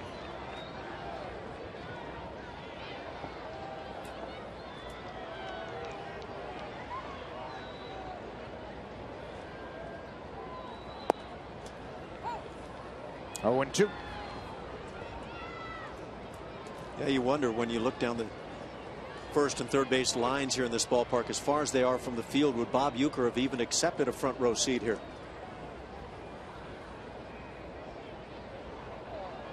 Oh, 2, 1 out. Upstairs. Jamal Weeks is the younger brother of Ricky Weeks, who is the second baseman for the Milwaukee Brewers. Jamal Weeks went to University of Miami. Ricky Weeks went to Florida A&M.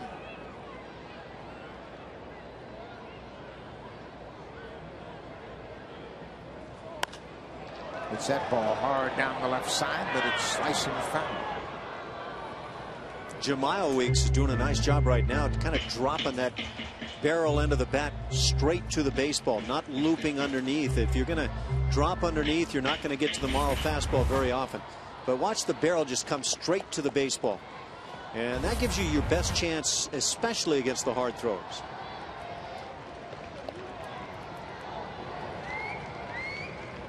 Morrow still ahead. A ball and 2 strikes. Blows it right by Jamal Weeks at 94. That's 8 strikeouts now for Brandon Morrow. Blue Jays will go from here to Minneapolis for a 4-game wrap-up to this road trip, and then they'll return home at Rogers Center May 14th and 15th. Tampa Bay will be in town. That's Monday and Tuesday, and then right behind them, the Yankees, also a 2-game series. And how about getting a taste of all of New York's baseball teams? The New York Mets will start interleague play Friday, Saturday, and Sunday against the Mets. Call the Blue Jays directly at 416-341-1234 for tickets. Pretty good opportunity to see some good baseball. Tampa Bay, New York, and the Mets. Everybody was ready to write off the Mets this year, but Johan Santana is back, and David Wright's having a heck of a start to his season.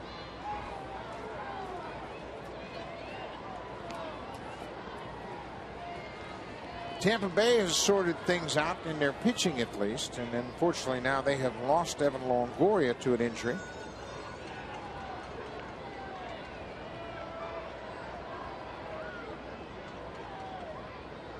Tampa Bay 19-11. They are tied with the Baltimore Orioles. How about that? Topsy-turvy AL East. Boston is 12-17, 6.5 games back. Tampa Bay, as we mentioned, tied with Baltimore. The Yankees are 16-13, 2.5 back. And then the Blue Jays. There's a strike. That looked like a generous strike call. I guess as you bring up the Baltimore Orioles, what a surprise they've been this year. Can that pitching staff, that starting staff in particular, continue to pitch anywhere near the way they have to this point? I actually like the back end of their bullpen. Baltimore leading the American League with a 3.21 ERA. And that is a surprise. They made some changes. They brought in Jason Hamill, who's been a real solid performer for them. Jake Arrieta got banged around pretty good his last start. How about sending Tommy Hunter to the minor leagues? He pitched against the Blue Jays and was up all night long and had success. And I thought this just isn't going to last for this guy. And it didn't. There's the 2-out walk issued to Cliff Pennington. Morrow has now walked 3 in the ball game. In his previous 2 starts, he didn't walk a batter in 15 innings.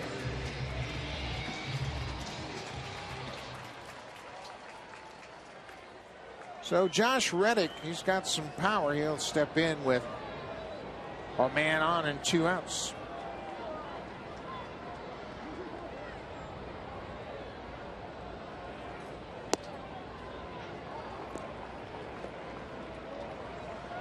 Morrow has really calmed things down after a rough first inning. In the first inning, he left the bases loaded. Gave up a single and a pair of walks in the first inning, but was able to end it with a fly ball out.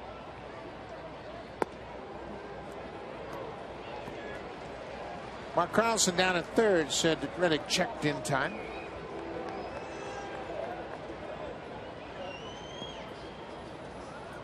First time through the order, 245 average. Second time, he has shut him down. The third time, he's nearly 100 points better. I'm not sure I could explain those numbers. Why in the first time through the order would hitters have more success against Brandon Morrow? Does he get stronger as the night goes on or any game goes on? Well, no, I've seen him sky high in terms of velocity early in games. I think he's just settling in with his rhythm and timing. Not unlike what happened here this afternoon. Gave up a single, a couple of walks, and he was battling his timing. And then as the inning progresses, the game progresses, he gets more in tune with his timing and rhythm. Timing and rhythm leading to location on the pitches. Yeah, that's key. 3-0 to Reddick. There's a strike. So Morrow has fallen behind the last 2 hitters, 3-0. He eventually walked Cliff Pennington. Now he's got Josh Reddick in a 3-1 count. It's a 2-0 Blue Jays lead. Bottom of the 5th inning in Oakland. I would think Reddick would be letting it fly if he gets a good pitch here. Leads the A's in home runs and down by a pair of runs. I would imagine they would want their big guy trying to air one out.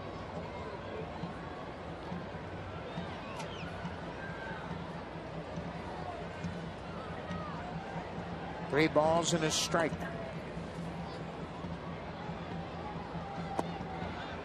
Back-to-back walks. They both come with 2 outs. That's 4 walks now for Brandon Morrow, and that's going to bring the pitching coach out of the Blue Jays dugout.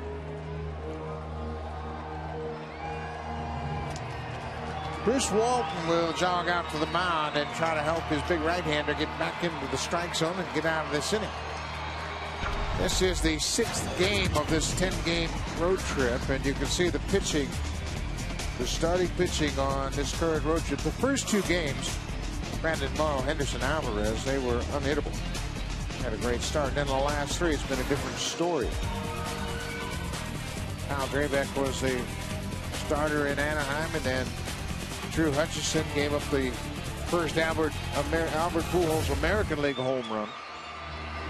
Ricky Romero pitched 6 innings of 5 hit ball, allowed just 2 runs, but he too had control problems. He walked 5. I felt like in watching Kyle Drabek, he fell back into some of the patterns from last year. And you certainly hope that's not the case, falling off a little bit and yanking some pitches and falling behind on hitters. So Pennington's at second, Reddick's at first for Johnny Gomes.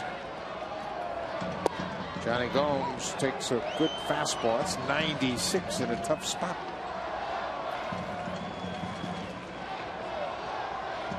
You wonder, did Gomes, after watching a couple of walks, go to the plate willing to take a pitch? Sometimes you do that, and then you take that fastball right through the plate, even though it's at the knees, and you feel like, boy, that's the one I should have swung at. Because then you get the slider, even if it's a hanger. Sometimes even that is in a tough spot to handle. I don't want my cleanup hitter in a close ball game surveying pitches. Probably not. You want him hacking, and that's really where I was going with Josh Reddick as well. A guy that can as we saw last night, drive it out pretty quickly. Johnny Gomes has already had 2 at-bats under his belt. There's no reason to measure Brandon Morrow. There's a high slider that's upstairs. It's also a funny thing about when you go to the plate deciding you're going to take a pitch. You don't move much. Your eyes stay very steady, and you feel like you saw the pitch very well. Like it was right there. Boy, I should have hit that one. And then you go to hitting, and your eyes start moving, and things change. See, Gomes, like the rest of his Oakland teammates, has not hit well with runners in scoring position. This time he does. That's a solid single to left. Eric Thames coming up throwing. The throw is offline and past Aaron Subia. And Johnny Gomes drives in the run to cut the lead in half. Eric Thames had a good shot at the runner at home if the throw is on line, but he threw it up the first base line. What Eric did really well was charge this ball, trust his glove hand to come up with the baseball. See how he just comes after it, sets himself up well for the throw. It just goes awry at that point. And a nice job by Brandon Morrow to back up properly, get back far enough to be able to handle that. But Eric did everything right other than create that good throw toward the plate. Just offline, Reddick goes first to third. Gomes is at first with the RBI single. All this happened with 2 outs after Morrow struck out the first 2 batters. And he walked Cliff Pennington with 2 strikes and walked Josh Reddick. And Johnny Gomes made it hurt.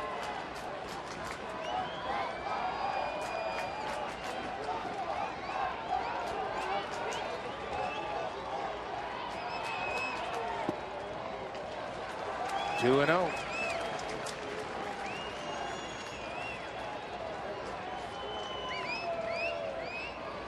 See a lot of the pitchers going to their mouth this year, as that's been enabled to the guys, and then immediately to the uniform, as Brandon did. Make sure you wipe it off. Everything's legal at that point. This will be the 29th pitch of this inning.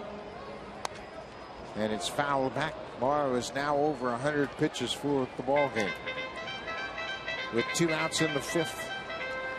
In his complete game shutout against the Angels, he threw 102.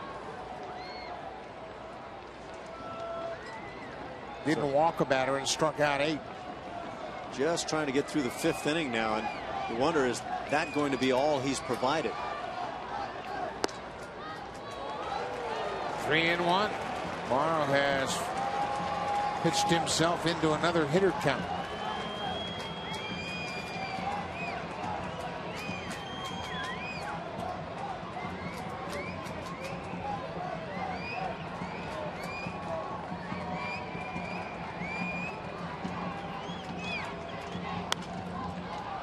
Smith might have helped Morrow out. That looked like it could have been ball 4. Got some activity starting in the bullpen for the Blue Jays. And I was sitting here thinking, wondering if John Farrell wanted to stay away from getting anybody throwing behind Brandon, just to make sure he provides that confidence level, maybe knowing all the while that once the half inning here ends, that they're going to have to get somebody heated in a hurry. He now has Perez up with a left-hander on deck. Ball is popped in the air.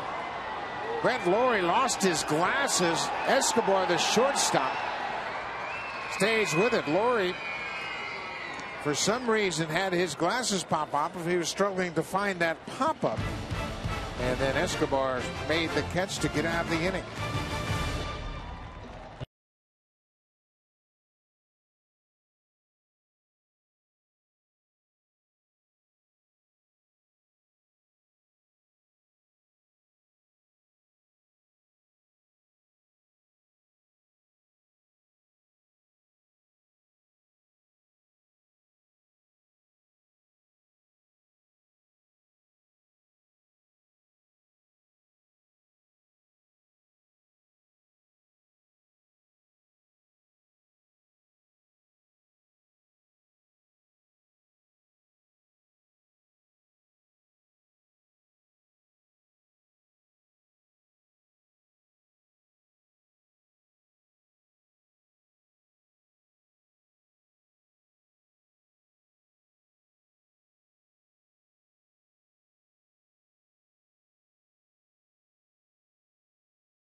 Customers have more ways to catch Sportsnet live coverage of the Blue Jays. Watch the action live all season from your smartphone.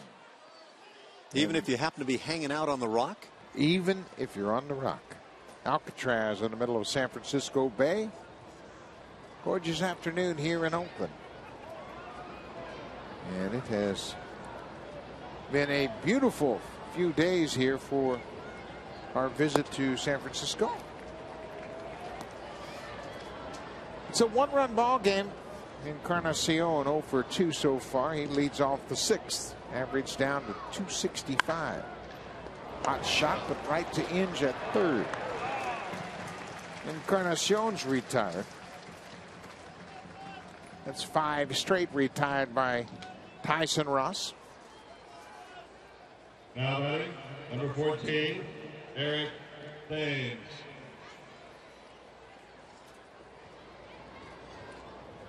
Eric Thames will step in. Thames singled and scored in the 4th.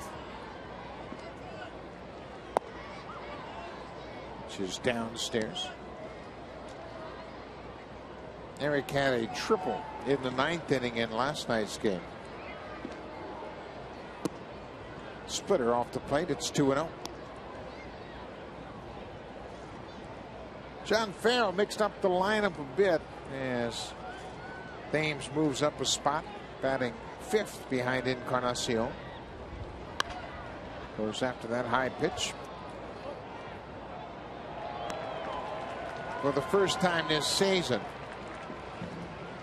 Adam Lind has been dropped into the 8th spot.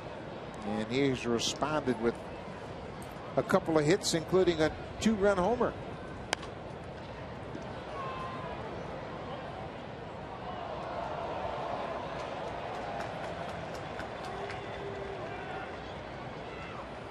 Is he thinking about it? Do I like hitting in the 8th spot? I don't think he is thinking about where he's hitting at all. Just the fact that he's got a couple of hits today. Thames hits it on the ground. 2 ground ball outs here in the 6th.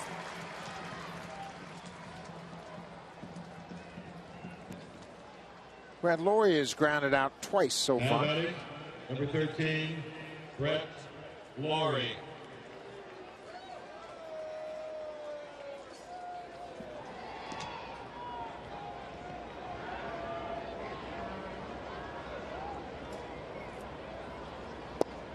Good breaking ball. Rouse gets ahead of Laurie.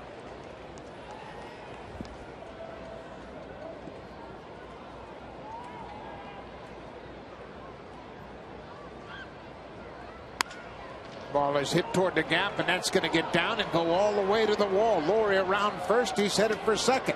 He's got 3rd on his mind, but then he throws on the brakes and stops. Looked like he was thinking about 3rd, but he ran with his head up and saw that ball headed back to the infield, and he shut her down at 2nd. Don't make that last out of the inning on the base paths. I wonder how that might have been playing through his head. I think under a less than 2-out scenario, I think Brett probably does come up with a 3-bagger. You got to be 100% sure you don't want to make the first to last out at 3rd base, and he was thinking about it and then got right to the bag at 2nd and said, you know what, I'm in scoring position already. So he'll turn things over to Colby Erasmus. Laurie's double, his 4th of the season.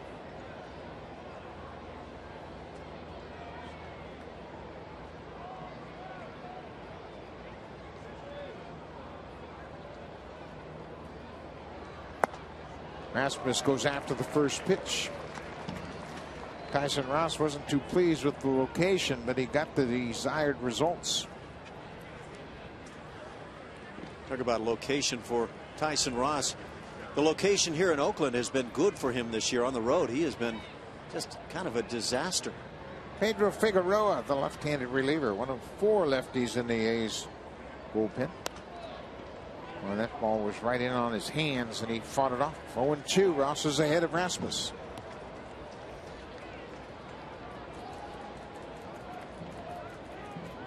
Blue Jays are clinging to a 1-run lead. They took a 1-run lead to the bottom of the 9th, only to see it evaporate last night.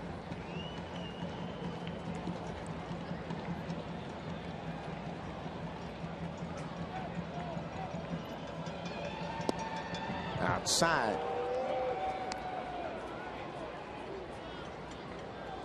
Lowry's got great speed at second base. He'll be off on contact, running with 2 outs. He'll work for a big secondary lead, and that ball is going to enter into that zone. He can see Rasmus committing to a swing, and he can get a good break. There's a little looper into right field. Lowry is off around third, and he's going to come in to score as Rasmus delivers the RBI single to right. So a 2-out run here in the 6th inning has gotten that 2-run lead back for the Blue Jays. Not how hard you hit him, it's where you hit him. You can get jammed as Rasmus does right here and just dunk it into right field and come up with a key hit in the game, answering back after the A's had put a run on the board. So Rasmus with 2 outs delivers a 2-out double by Lowry, and then the single by Rasmus, and that's going to end the day for Tyson Ross. He hands the ball over to the skipper, Bob Melvin, and Pedro Figueroa will come in to work to Adam Lynn. When we come back, Blue Jays up 3-1.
Two outs to face Adam Lynn.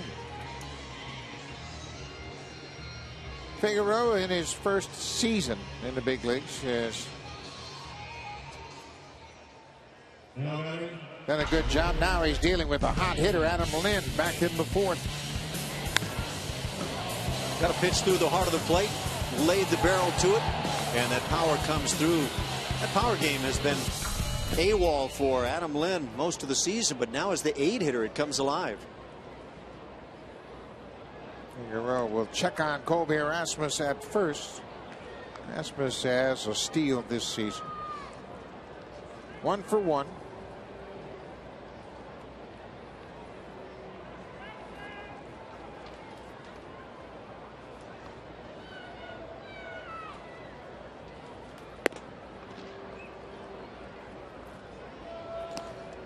We mentioned the A's have 4 left-handers down in their bullpen, and Figueroa got a good arm. And that last pitch was 95 miles an hour.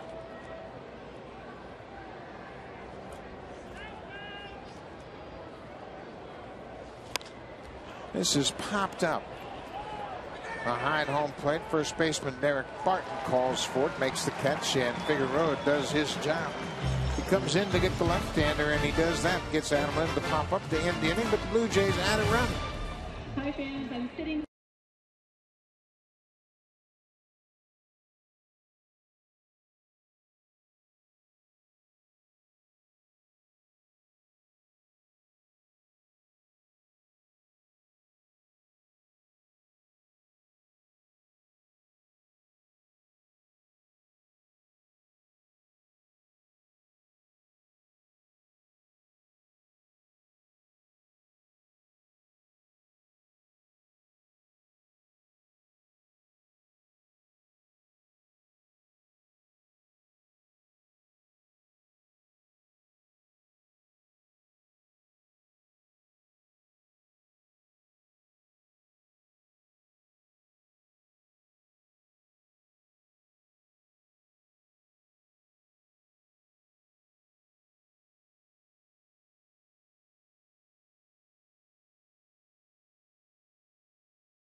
Presented by Baseball Canada and Little League Canada. It'll be Kelowna, BC, July 9th, 10th, and 11th at Oaks Stadium. The instructors include Roberto Alomar, Lloyd Mosby, Rance Mullinex, Homer Bush, and Dwayne Ward. Visit BlueJays.com/Baseball Academy for more information. The Blue Jays are proud supporters of amateur baseball across Canada. You can't ask for a better setting to have a clinic. I want to sign up for that one to go to Kelowna. Sounds good. I'll tell you what, I'd settle for a clinic with some of the names that are involved this year. Oh, great learning opportunity. Dwayne Ward's done a good job as the driving force behind those Blue Jays super camps. And he's got Robbie Alomar, the Hall of Famer, involved. Rance Mullinex, Lloyd Mosby. Jesse Barfield's involved from time to time. So the Blue Jays have gotten back that 2-run lead. It's now 3-1 Jays. Brandon Morrow throws the first pitch to Kila Kahui, who flies out to center field.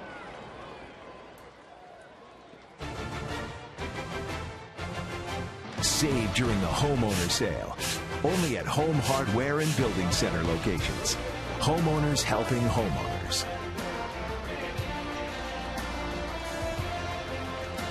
Lombard Street in San Francisco, one of the real landmarks of this great city. The switchbacks going back and forth to make up for that steep hill. I always remember the first time I tried to drive down there with a standard transmission. It wasn't fun. I haven't driven that one. I've walked it a few times. Brandon Inge been the hitting star in this series. Of course, the grand slam in last night's game, the walk-off grand slam. His 6th career grand slam and 7th walk-off home run. He certainly has a flair for the dramatics. Starting the inning with 104 pitches. I thought Brandon Morrow was going to be done. As we watched the activity with Perez in the bullpen, I just thought the day was over for Brandon. Not quite finished yet as he finishes off Brandon Inge with a big fastball. Just pump the heat. It's coming. It wasn't right on the money where Aaron Sebia wanted it, but certainly did surprise Inge. And now Brandon Morrow has a chance to strike out 10 in 6 innings. His season high for strikeouts came last time out. Excuse me, 2 starts ago. He struck out 9 against Seattle. Had 8 strikeouts last time out against Anaheim. And now he's got a chance for a new season high. Throws a first pitch strike to Derek Barton. I think John Farrell's thinking here is, after that shaky 5th inning, he'd like Brandon Morrow to walk off the mound in a real positive frame of mind. And you know what? If you never push a pitcher much past 100, he's never going to be able to go any deeper. And there are going to be games when you need Morrow to battle. Say it's a scoreless game and he's dealing. Let him throw 125, 130 pitches. It's a shattered bat. Barton needs some new lumber. Be intriguing to know who in the dugout said, look, you're going to go out there another inning. Or was it Brandon saying, yeah, I feel great. Give me a chance. I'd really like to get this thing back together the way I want that feel before I leave. Yeah, I don't think they say anything to him.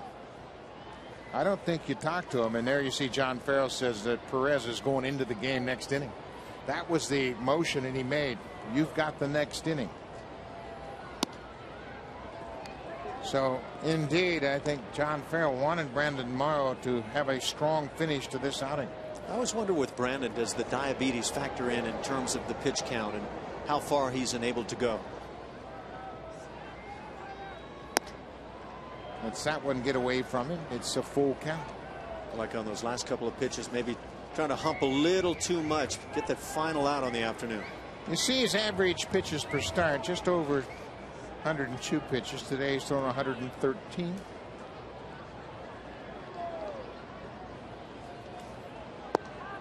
And that's a good way to finish. He punches out Derek Barton with a well-placed fastball. That gives him 10 strikeouts for the day, and he's probably done after 6. It'll be the bottom of the order for the Blue Jays, batting in the 7th. J.P. Arencibia, then back to the leadoff man Kelly Johnson and Yunel Escobar.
faced 6 batters in the 5th inning and gave up a run. He went back out for the 6th just to finish up on a high note, and certainly did. He retired the side in order with a couple of strikeouts, and he gets congratulations from the management.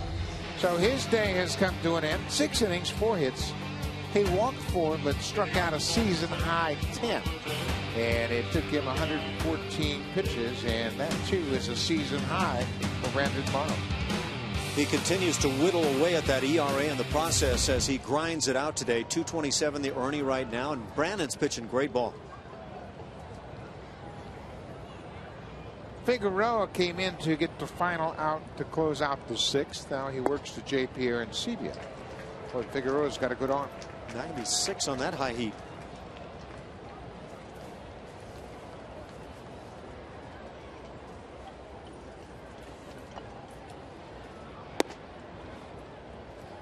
Hear about some guys being short strokers. Well, that would not apply to Figueroa as you watch him swing that arm with the ball back behind him, fully extended left arm, about as large a stroke as you can come up with.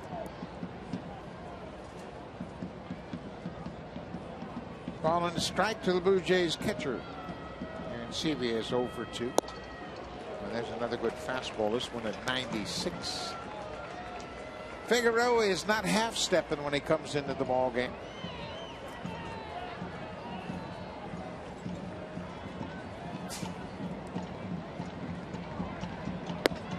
I think that's the one thing we've seen consistently throughout the early part of this season is the power in the bullpens around baseball.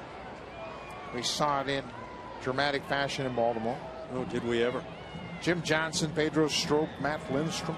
Texas has got big arms in their bullpen. Texas with the addition of Joe Nathan down there, and now they have Pedro Feliz and just one good arm after another all around the American League. Sergio Santos was supposed to be that big arm guy at the back end of the Blue Jays bullpen, and everybody hopes he still will be, but for the present, as we've talked about today, Casey Jansen will fill that role in a different style. Arancibia high and deep to left, and you can forget about this one. J.P. Arancibia with a long home run to left, his 3rd of the season. And that stretches the Blue Jays lead to 3 runs. Well, he didn't have to deal with that 96 mile-an-hour fastball. Looked like he got a slider. Maybe down in the zone. See what JP did with this thing. And he was kind of sliding into the zone, and JP was ready for what came his way. That is launching it. Well, it makes you wonder what Figueroa and Recker were thinking about. They gave Arancibia a pitch he could handle down in the zone, a little bit slower velocity, and he knocked it out of the ballpark.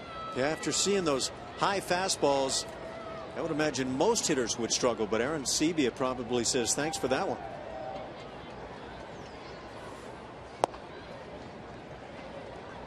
Kelly Johnson cuts and misses. It's a 1-ball, 1-strike count. John Farrell had a little meeting with J.P. Arancibia this morning just to make sure where Arancibia's head was. He was obviously disappointed that he was lifted for the pinch hitter in last night's game, but the two sat down and worked it out. No big issues. Well, Figueroa made quick work of Kelly Johnson, and he sticks with the fastball and picks up his first strikeout. That was an intriguing looking conversation in the dugout. We'll take a look at this pitch, and there's that long arm stroke fastball, perfectly placed outside edge.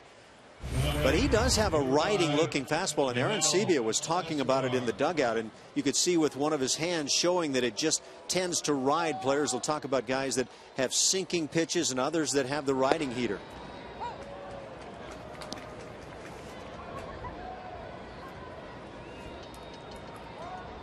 Yunel Escobar's gone 0 for 3 this afternoon. Blue Jays have only 6 hits, but they've turned them into 4 runs.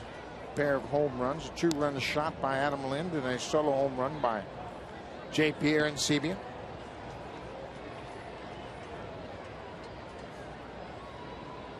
Arancibia now has 16 RBI.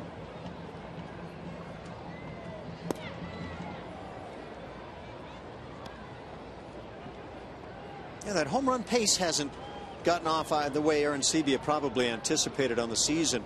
But boy, when he hits one, he can just crush it. You see Kelly Johnson and Aaron Sebia talking about Figueroa, their first look at the hard-throwing left-hander.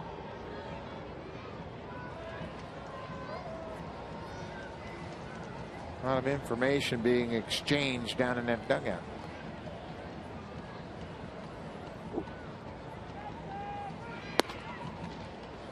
Up and away. Brandon Morrow goes 6 innings. Strikes out 10.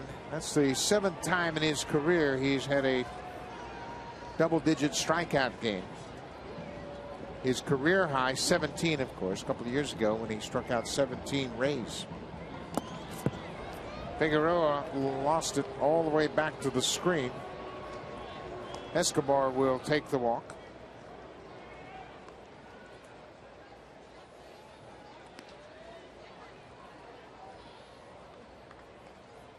See that pitcher making that motion with his infielders. He's acknowledging which one of the middle infielders he'll be throwing to on a double play possibility. Number 19, Jose Bautista. Jose Bautista has gone 0 for 2. Bautista with the walk in the first inning. Pop up and flied out.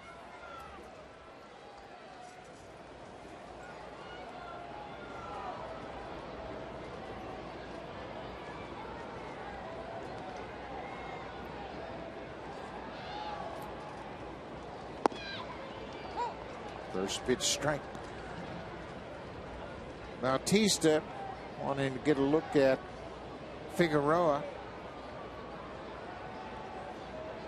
Strange turnaround from year to year for Bautista, hitting 183. There's a broken bat. Big hop to Inge. One at second, back to first in time for a double play. Figueroa gets the double play on the broken bat. 5-4-3 off the bat of Jose Bautista. That closes out the 7th. The A's will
at AAA, where Ryota Igarashi is pitching in Las Vegas. In his last 10 games, he has really been dominant, and this guy's got a big-time fastball. One other thing about him, you look at his total numbers on the season, 16 innings, only 7 hits allowed. He and Chad Beck, in that regard, tearing it up down there, and that is not an easy place in which to pitch. Pacific Coast League, always a challenge for pitchers. New pitcher into the ball game is Luis Perez, making his 12th appearance of the season. He's gotten off to a great start. Left-handers batting just 120 against Perez, but he's going to deal with a right-hander to start things off. Anthony Recker, the catcher here this afternoon. Kurt Suzuki, the regular catcher, got the day off. Recker has struck out twice.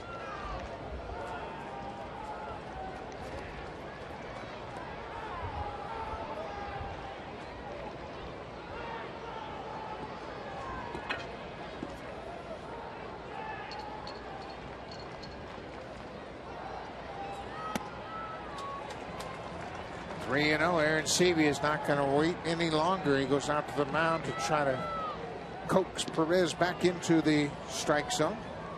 Brandon Morrow in line for the win. And Morrow has really been on a roll. John Farrell really pleased with the way the starting pitching has performed for him early on.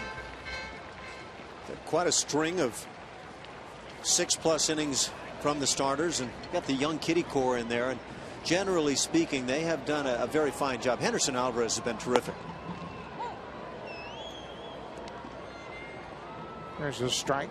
It's 3-1 now to the leadoff batter here in the 7th.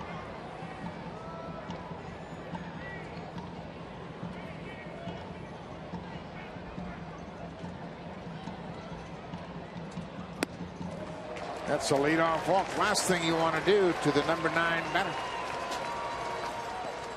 Give him that free pass. 3 of those pitches not even close. So you come in out of the bullpen. Are you ready?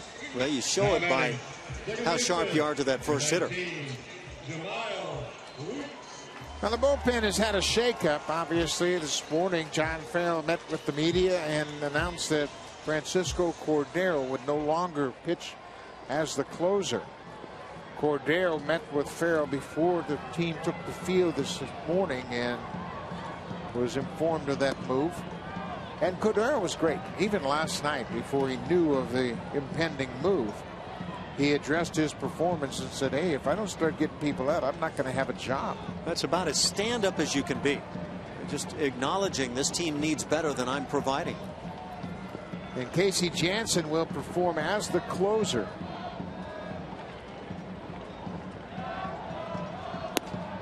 And Perez isn't close. Again, Aaron Seavey going to the mound, and Yunel Escobar coming in from shortstop. Day 1 on the spring, Luis Perez was as sharp as you want to see a guy and throwing hard. But here he comes in game 31 on the season and can't even figure out where home plate is. And it's the last thing you need to do if you're trying to close out a game. Remember, Oakland was down 3-2 into the bottom of the 9th in last night's game and stormed back. The last thing you want to do is encourage this team. They can get back in this game. Jamal Weeks is 2 for 3. A couple singles. He's also chipped in with a stolen base.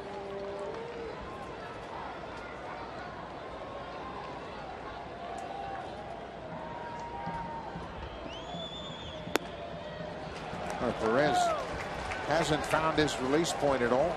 That's 3-0.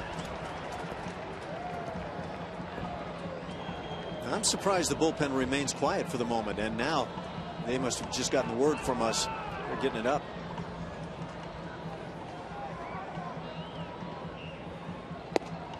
There's a strike up in the zone, and just a borderline strike at that. So 3-1, Jamal Weeks, a switch hitter, batting right-handed for the first time. Carlos Villanueva. And this is another adjustment. Everybody changes roles now, as Cordero will go back to the end of the line from the right-handed side, and everybody else moves up a notch. There's another strike. Makes you think that there might be a move in that bullpen to provide some more depth. Cordero is not going to pitch in the later innings of a game for a while. John Farrell wants to get him back on track before he gets back out into those tough innings. But you can see his last 4 appearances have included 3 blown saves over the span of just 3 in the 3rd. Weeks lifts it high, but foul wide down the right side. You'd love to think that Sergio Santos was right on the horizon and ready to rejoin the bullpen. I don't think that's the case. Santos just headed down to Dunedin to start his rehab process, and it'll be a slow process. He'll go down there and start a throwing program, and then he'll have to get into bullpen sessions and then eventually into batting practice before he gets into a game. Best case scenario, maybe 3 weeks away. I think so. Hopped up on the infield. Lynn, the first baseman, moving to his right, stays with it, makes the catch.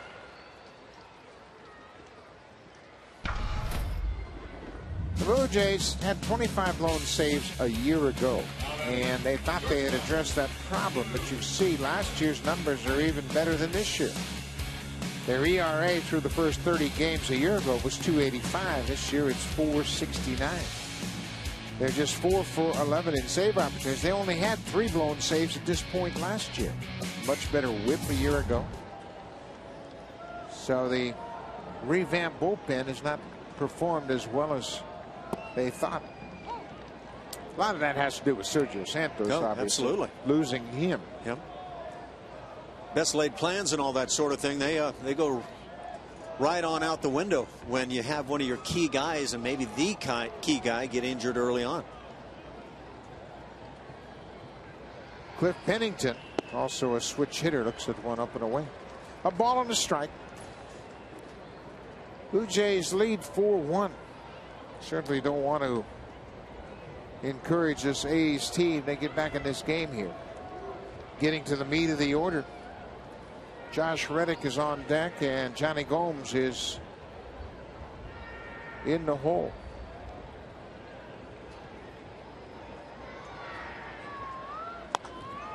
Out in front of that off-speed pitch, Pennington fouls it into the seats.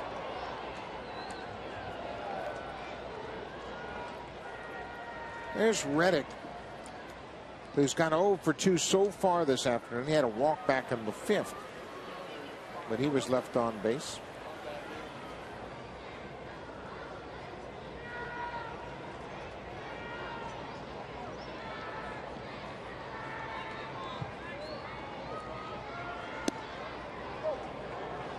He almost offered that. It looked like a breaking ball that was just around the outside edge. A couple of close pitches here on Pennington, and neither one called. And we saw a strike zone early on in the ballgame that appeared to be rather sizable.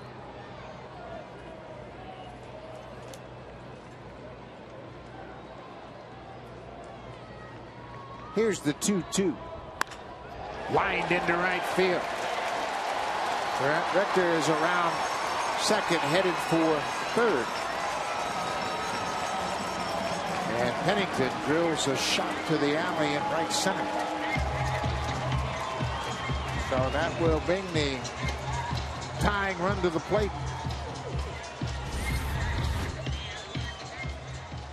You don't get the previous pitch, the call on it, and then you deliver a pretty nice pitch down and away, and it gets ramrodded into right center field. It's just nice hitting, and Cliff Pennington does the job.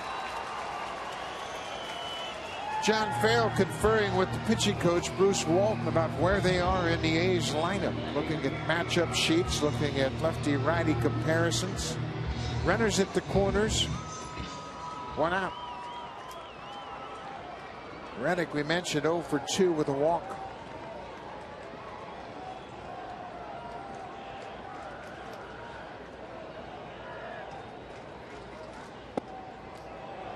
First pitch changeup.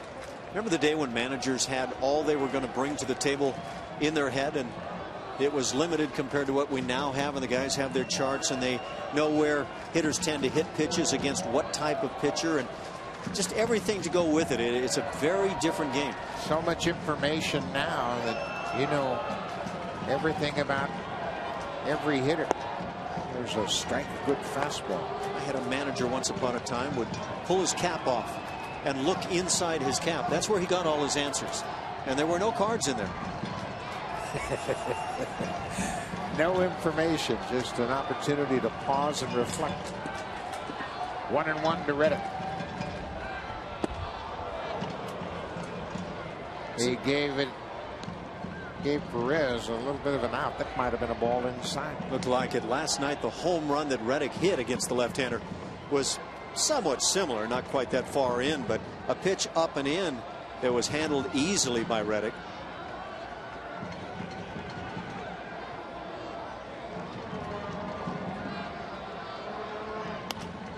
Reddick protecting the plate, pokes that one foul. It's amazing how much information has come into the game in the last 5 years. Everybody has bought into this program they call the BAT program, which is a computer-generated program that gives you spray charts and pitches and velocity and everything you need to know on every hitter that you might face during the course of the season. And the same is true about the pitchers. 1-2. Upstairs, 2-2. Well, that fastball is pretty consistently getting away from Perez. That same side of the plate, the arm side.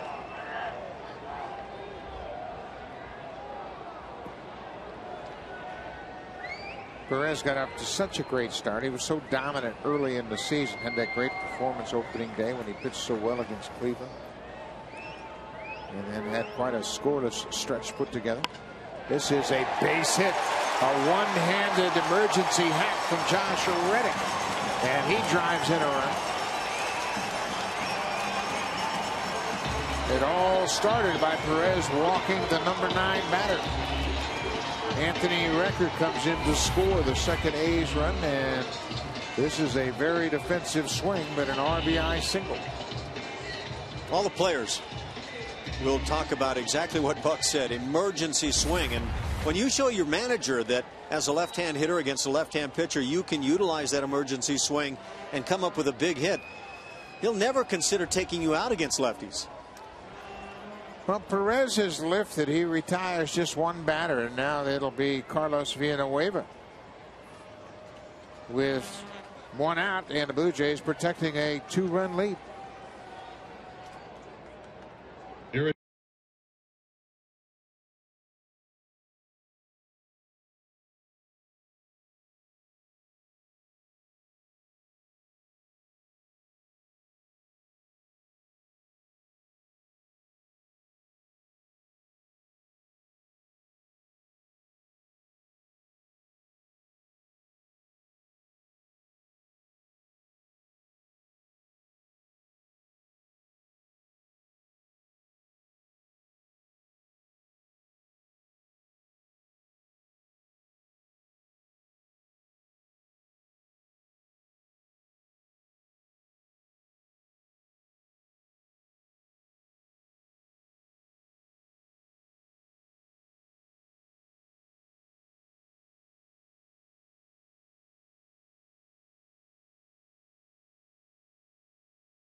Villanueva comes in here in the 7th inning with 2 on and 1 out.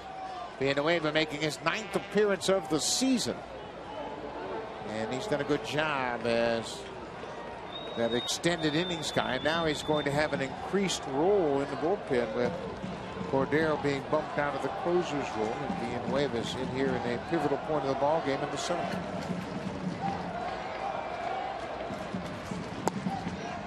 Johnny Gomes takes one outside. Gomes has a single and an RBI. They came back in the 5th inning off of Brandon Morrow.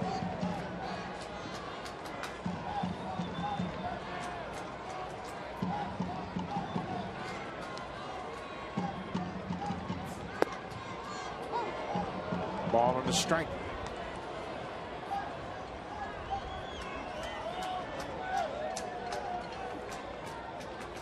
One of those situations where Villanueva has to be thinking about a way to create a ground ball, get the double play, and get out of the jam.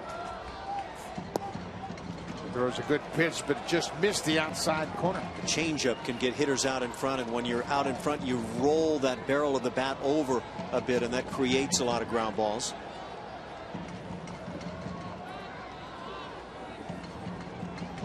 First and second, one down. A 2-1 count on the left fielder, Johnny Gomes.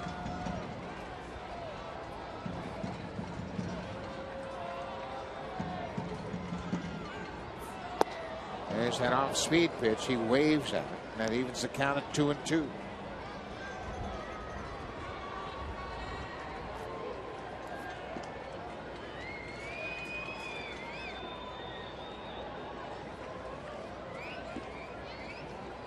Kelly Johnson positioned right behind the bag at second base.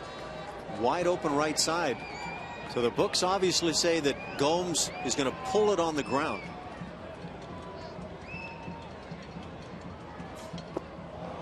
Good breaking ball, and Gomes strikes out. Good pitch by Villanueva. Never really gave in to Johnny Gomes and gets him to chase. Good biting slider. And he starts it just close enough to that outside edge to induce the swing. And you see the very nice downward bite. Right fielder, number 15, Seth Smith. Big strikeout for Villanueva. Seth Smith will step in.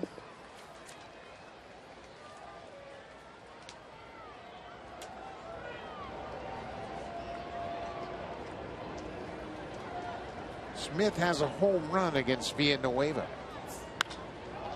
This time he pops it to left. Thames to his right makes the catch, and Villanueva does a good job. He comes in, strikes out Gomes, and gets Smith to fly out to protect the Blue Jays lead.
Game 5 of the Ontario Final.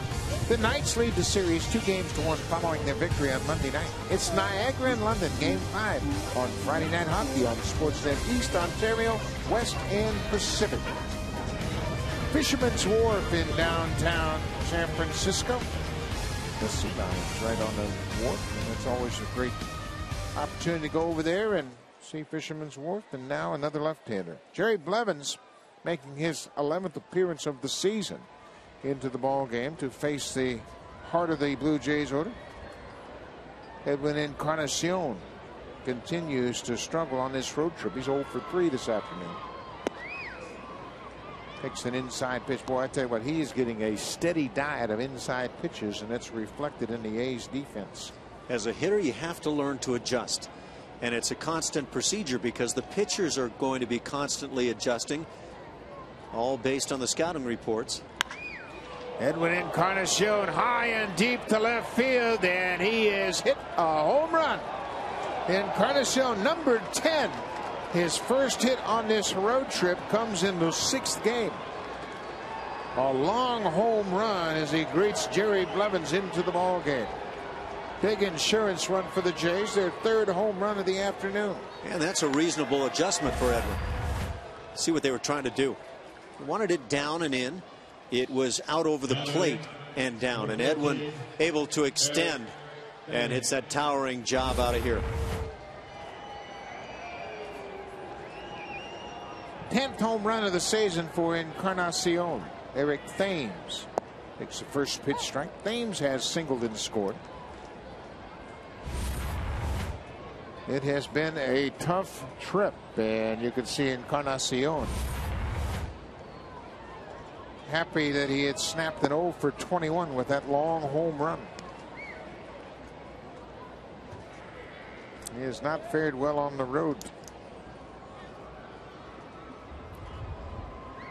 Assuming the Blue Jays come out victorious, that will make tonight's flight, lengthy flight, much nicer for Edwin.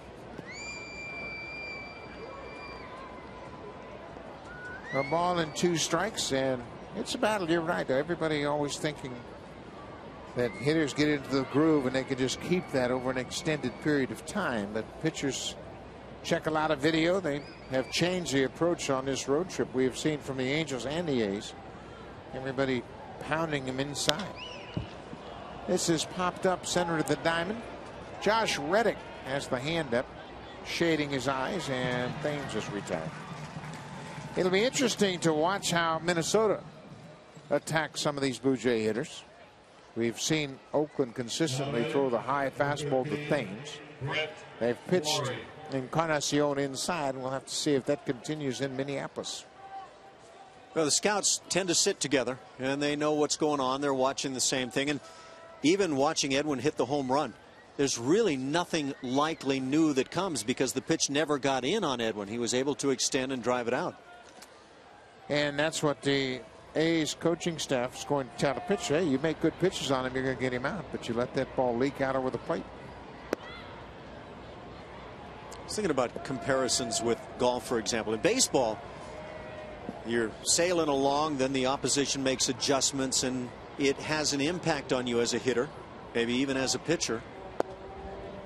And as a golfer, nobody's making adjustments. The ball sits there on the tee or on the ground, and you may get as hot as you can get, but your body doesn't respond that way forever. It makes changes. And I think a big part of what happens with hitters and pitchers alike is the body just making changes. Just a little bit slower one day and a little bit fresher the next. Who knows? And that's what makes you appreciate a 300 hitter. Somebody that can maintain that average for the 6-month season. 5-2 Blue Jays as they bat with 1 out here in the 8th. Off the plate outside. 3-1. Brett Laurie's had a pretty good knack for getting his base hit. He has had the ability to just keep his head above water. I don't think we've really seen him on a hot streak yet. Reaches for that one and grounds it to first. Jamal Weeks almost took too much time. Well, Brett Laurie goes with anybody down that first base line. Take a look at the skate ahead upcoming series. The Blue Jays will go into Minneapolis, take on the Twins in a 4-game series. It starts Thursday.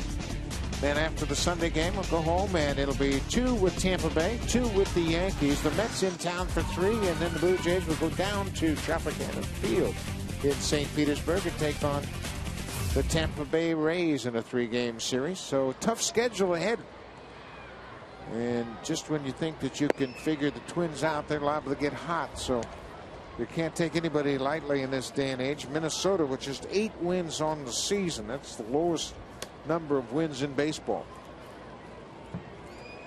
They are 8-21. They fall 9 games back of the Cleveland Indians. What happened to the Detroit Tigers? They were supposed to be the perfect team. Came out of the blocks first couple of strides pretty well. And then I don't know if they pulled a hamstring or what at that point, but I thought they would just run out in front and run away with that Central Division. Well, they had to deal with the injury to Doug Fister. And it's just been a little bit more of an adjustment. But you look at the Tigers, they're not going to go away. They're 15-14. They're 2 games behind the Indians. Oh, with Miguel Cabrera and then adding Prince Fielder, that offense would be dynamite. It's not too bad. Yeah, you would think in the long run it has to stand up as a good one. Cabrera has 22 RBIs. He's in the top 10. Austin Jackson's doing a good job of a table center. He's hit over 320. Colby Erasmus goes too far and he strikes out. That ends the 8th inning, but Edwin Encarnacion snapped an 0 for 21 slide. Jerry Blevins fresh into the game, and Encarnacion greets him with his 10th home run of the season. Blue Jays up 5-2. Now it's time for a Blue Jays Central update. Here's Jamie Campbell.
On defensively to take over for Eric Thames in left field.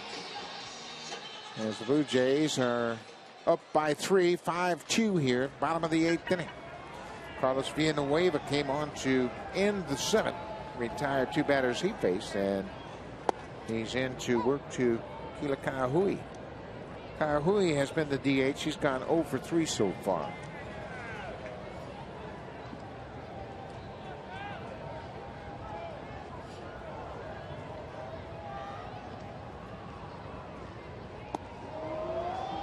Slow breaking ball. It's outside. Ball on the strike. Like Rip Sewell's making a comeback. The Ephus pitch.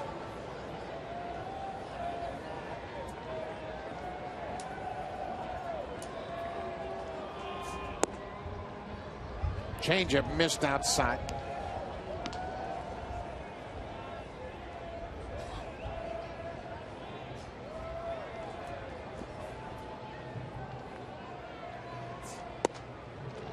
Fastball strike. 2-2.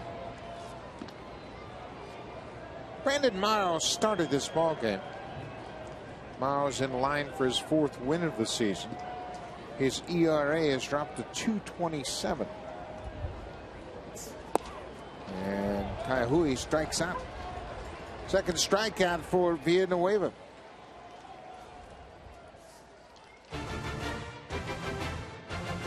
Save during the homeowner sale. Only at Home Hardware and Building Center locations. Homeowners helping homeowners.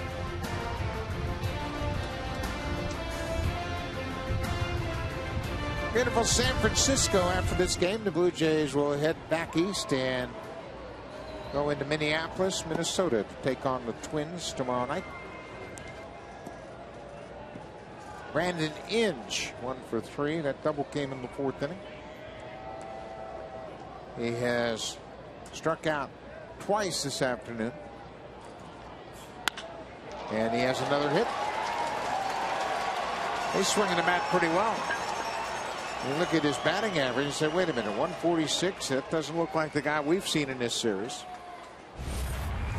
Not only picking up the hits, but stinging it.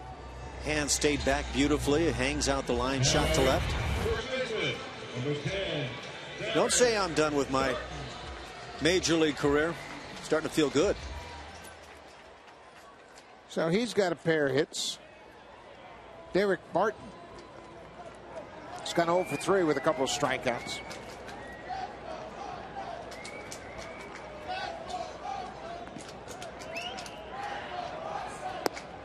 Barton's 0 for 6 in the series.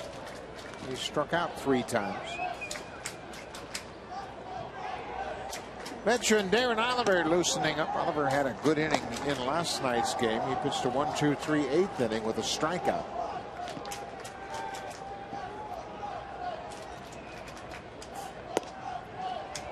That's a strike from Villanueva. You have to wonder what's going through the mind of Casey Jansen now. You've got that 3-run ball game. If it stays right here, Casey would be the guy you would figure in line for the 9th inning. Casey's always been a guy that utilizes that adrenaline factor to push him through his outings, and he said he's going to continue to use that. You can see him playing along with the flow of the game right now. He's loosening up. There's a long drive to right, but that ball's going to hook into the seats. I think what would serve Casey well today is if it does turn out to be that first save opportunity now, as he's been named the closer, that he gets the opportunity with a 3-run lead. Cut it down to 1, even with 2, and I think it adds a whole lot more tension for that guy coming in. Get a few saves under your belt. It's a different feeling pitching in the 9th. Barton strikes out. 3rd time this afternoon he's struck out. That's 3 strikeouts for Villanueva since coming into the game. Might have been the changeup down and in. He's been utilizing that pitch quite a bit this afternoon rather. That was the slider. But either way, quite effective.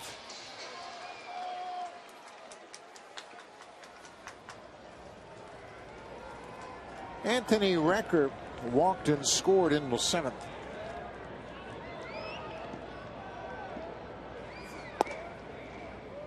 Missed the outside corner.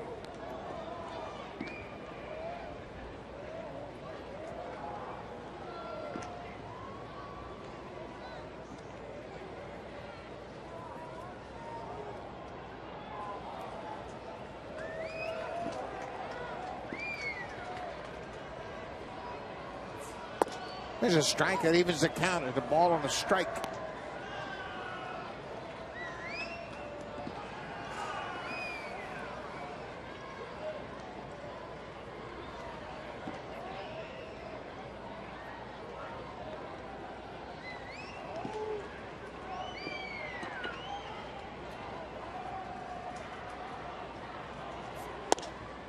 Good pitch on the outside corner.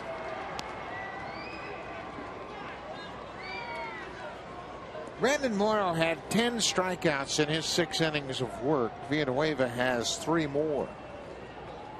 The A's have struck out 13 times here this afternoon. That's 1 off their season high. They struck out 14 times on May 1st against the Red Sox. Well, that wouldn't surprise me if you told me they were going to have a season high or match a season high with a Brandon Morrow game. Only if you told me that Morrow was only going to work 6 innings. Ball in the dirt, and Sebia keeps it in front of him. It's the 7th double-digit strikeout game for Oakland this year, and that has been a problem. They haven't been able to maintain any consistency offensively, and we'd mentioned that they are at the bottom of the American League coming into this game, batting .215 as a team.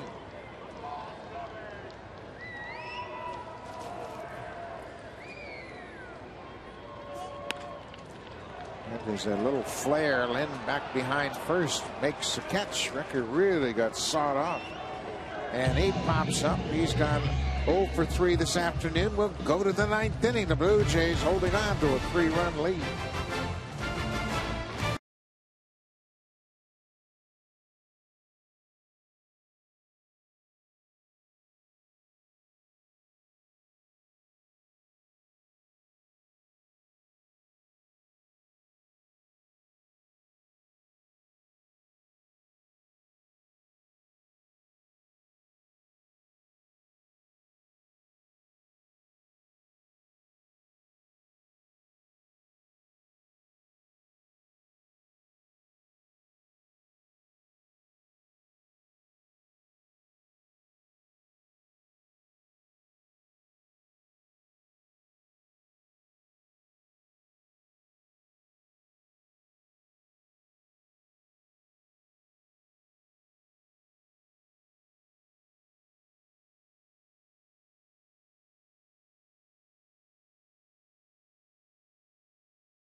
Positively, he's got 2 for 3 with a big 2-run home run back in the 4th inning.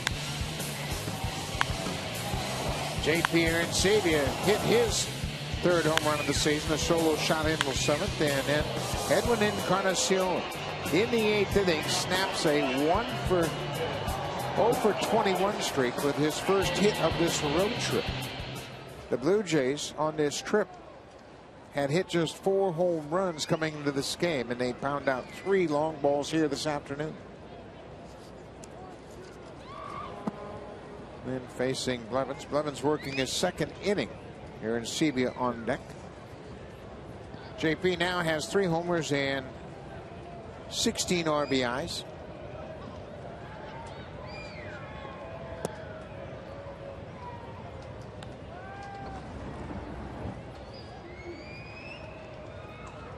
Two for 3 has the average up to 200.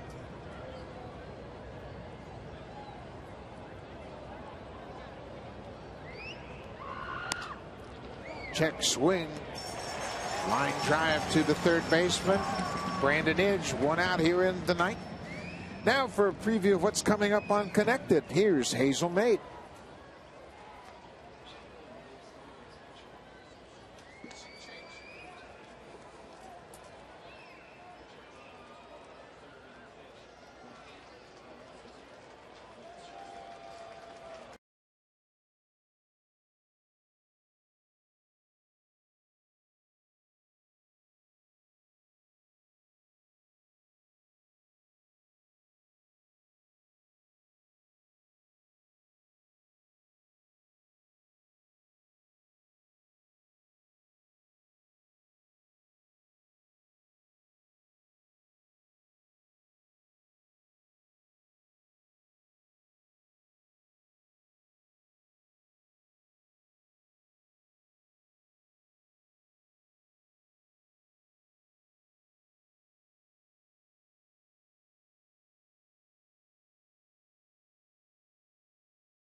The Twins tomorrow. It begins at 8:10 Eastern Time. Henderson Alvarez will go to the mound against the right-hander Jason Marquis. Then Kyle Drabek and Nick Blackburn in game 2. Drew Hutchison goes up against the veteran lefty Francisco Liriano on Saturday. Note to 7:10 Eastern Time start. And Sunday, Ricky Romero and left-hander Scott Nyman will close things out. Henderson Alvarez coming off of his first complete game shutout of his career. Jim Miller, the veteran, in to try to close out this top of the 9th inning, making his 5th appearance of the season.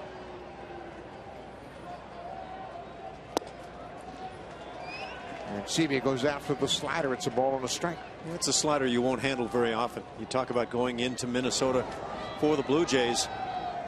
As Casey Jansen gets it loose now for the 9th inning. He is the closer, and it's the first time since being named the closer that he'll do it. But in going into Minnesota, they are last in the league in runs scored. They are last in home runs. It would seem a great chance for the pitchers to get healthy a bit. But you better go in there with your game face on, or they could jump up and bite you. Yeah, you never take that attitude that it's going to be easy. That's for certain.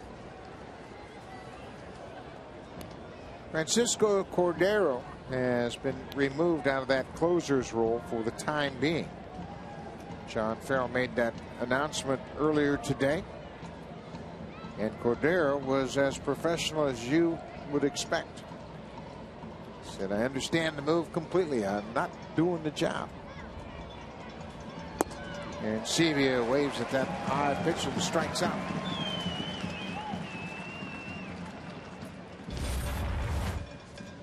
Here's your good high country heater. Just throwing it right by JP, and Aaron Sevilla getting another good set of swings there following that home run in the 7th inning.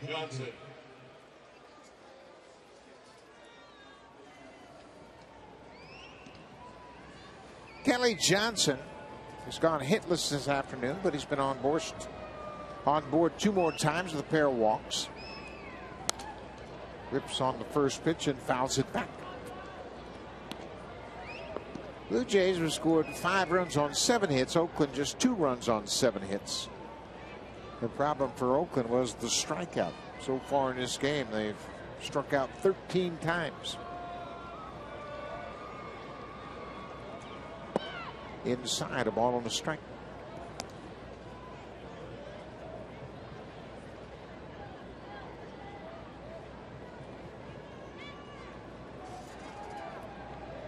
Jim Miller started out in the Colorado Rockies organization as an 8th round pick. Weeks backs up right at the edge of the grass and throws out Kelly Johnson. That will send the game to the bottom of the 9th inning. Casey Jansen coming on for his first save opportunity as the closer.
Ninth with the save on the line. It is a 5-2 ball game.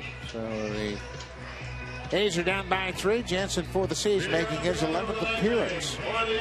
He's been much more effective than that 5.23 ERA might suggest. He's got the ability to get left-handers out, and Sean Farrell is really confident in Jansen's strike throwing ability. So it'll be a tough assignment, top of the order. Jamal Weeks has 2 more hits this afternoon. First pitch strike. In fact, a year ago, getting the left-handers out was probably the big thing that Casey did extremely well.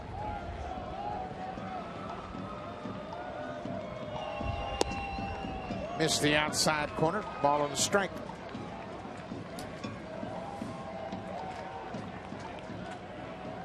Is he cool and calm? Is he excited? Looks like the same old Casey Jansen, but there's got to be more going on. One thing you got to do, and I know it's a difficult thing because we hear all the time how certain guys just can't close. We've seen it in the past. But you don't have a safety net. You're out there. You're the last line of defense. And some guys just don't feel comfortable with that responsibility. Watch Casey's drive, how he drops on that back leg. Good looking fastball. A lot of times today that's been a strike at the knees.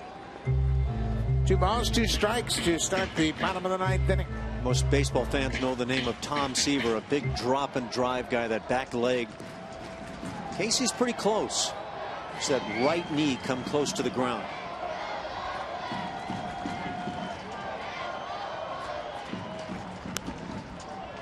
Jansen got in on the hands of Weeks. He's able to foul it off. One thing that does is create a lower angle that the baseball comes out of the hand from.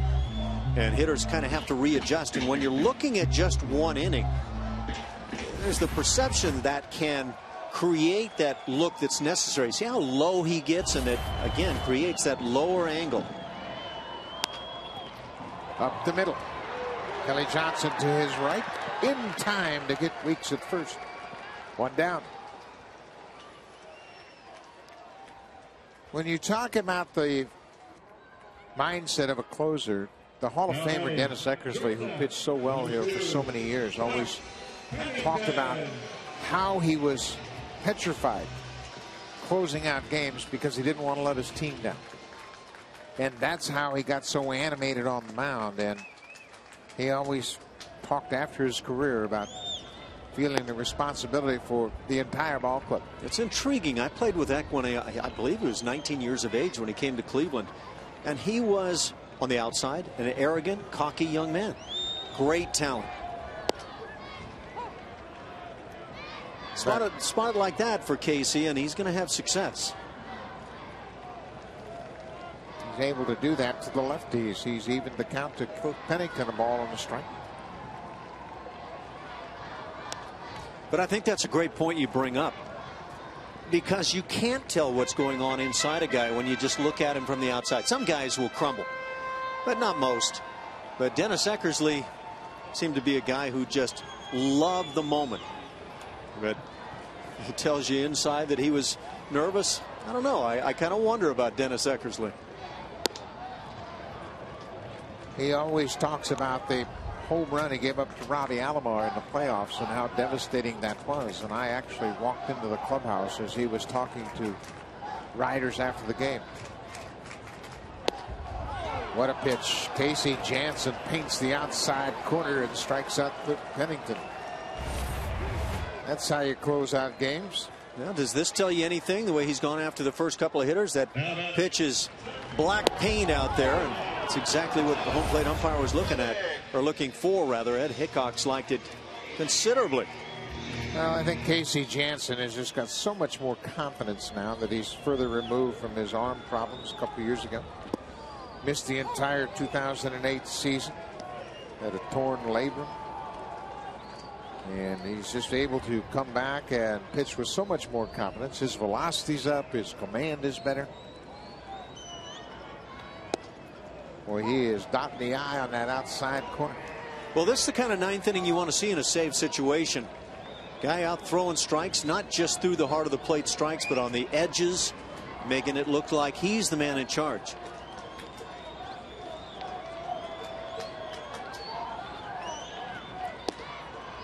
Why not ride that outside corner? As long as you're going to get the call, keep trying out there. Keep in mind, Casey just 9 of 17 lifetime in save situations. Had a career high 6 saves back in 2007. So he's flirted with this role at times.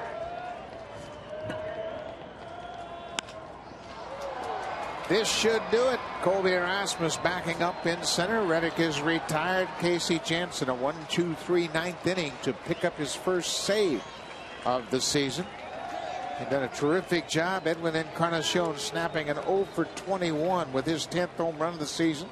The Blue Jays pounded out 3 homers, including Adam Lynn's 2-run shot. That got the Blue Jays off and running back in the 4th. Want to rally your teammates behind you as a closer. Get it done 1, 2, 3 as often as possible. That's a great start for Casey now in that role. Blue Jays split the 2 games here in Oakland. 5-2 winner. Brandon Morrow improves to 4-3. Stay tuned for Connected. Hazel May will break it all down.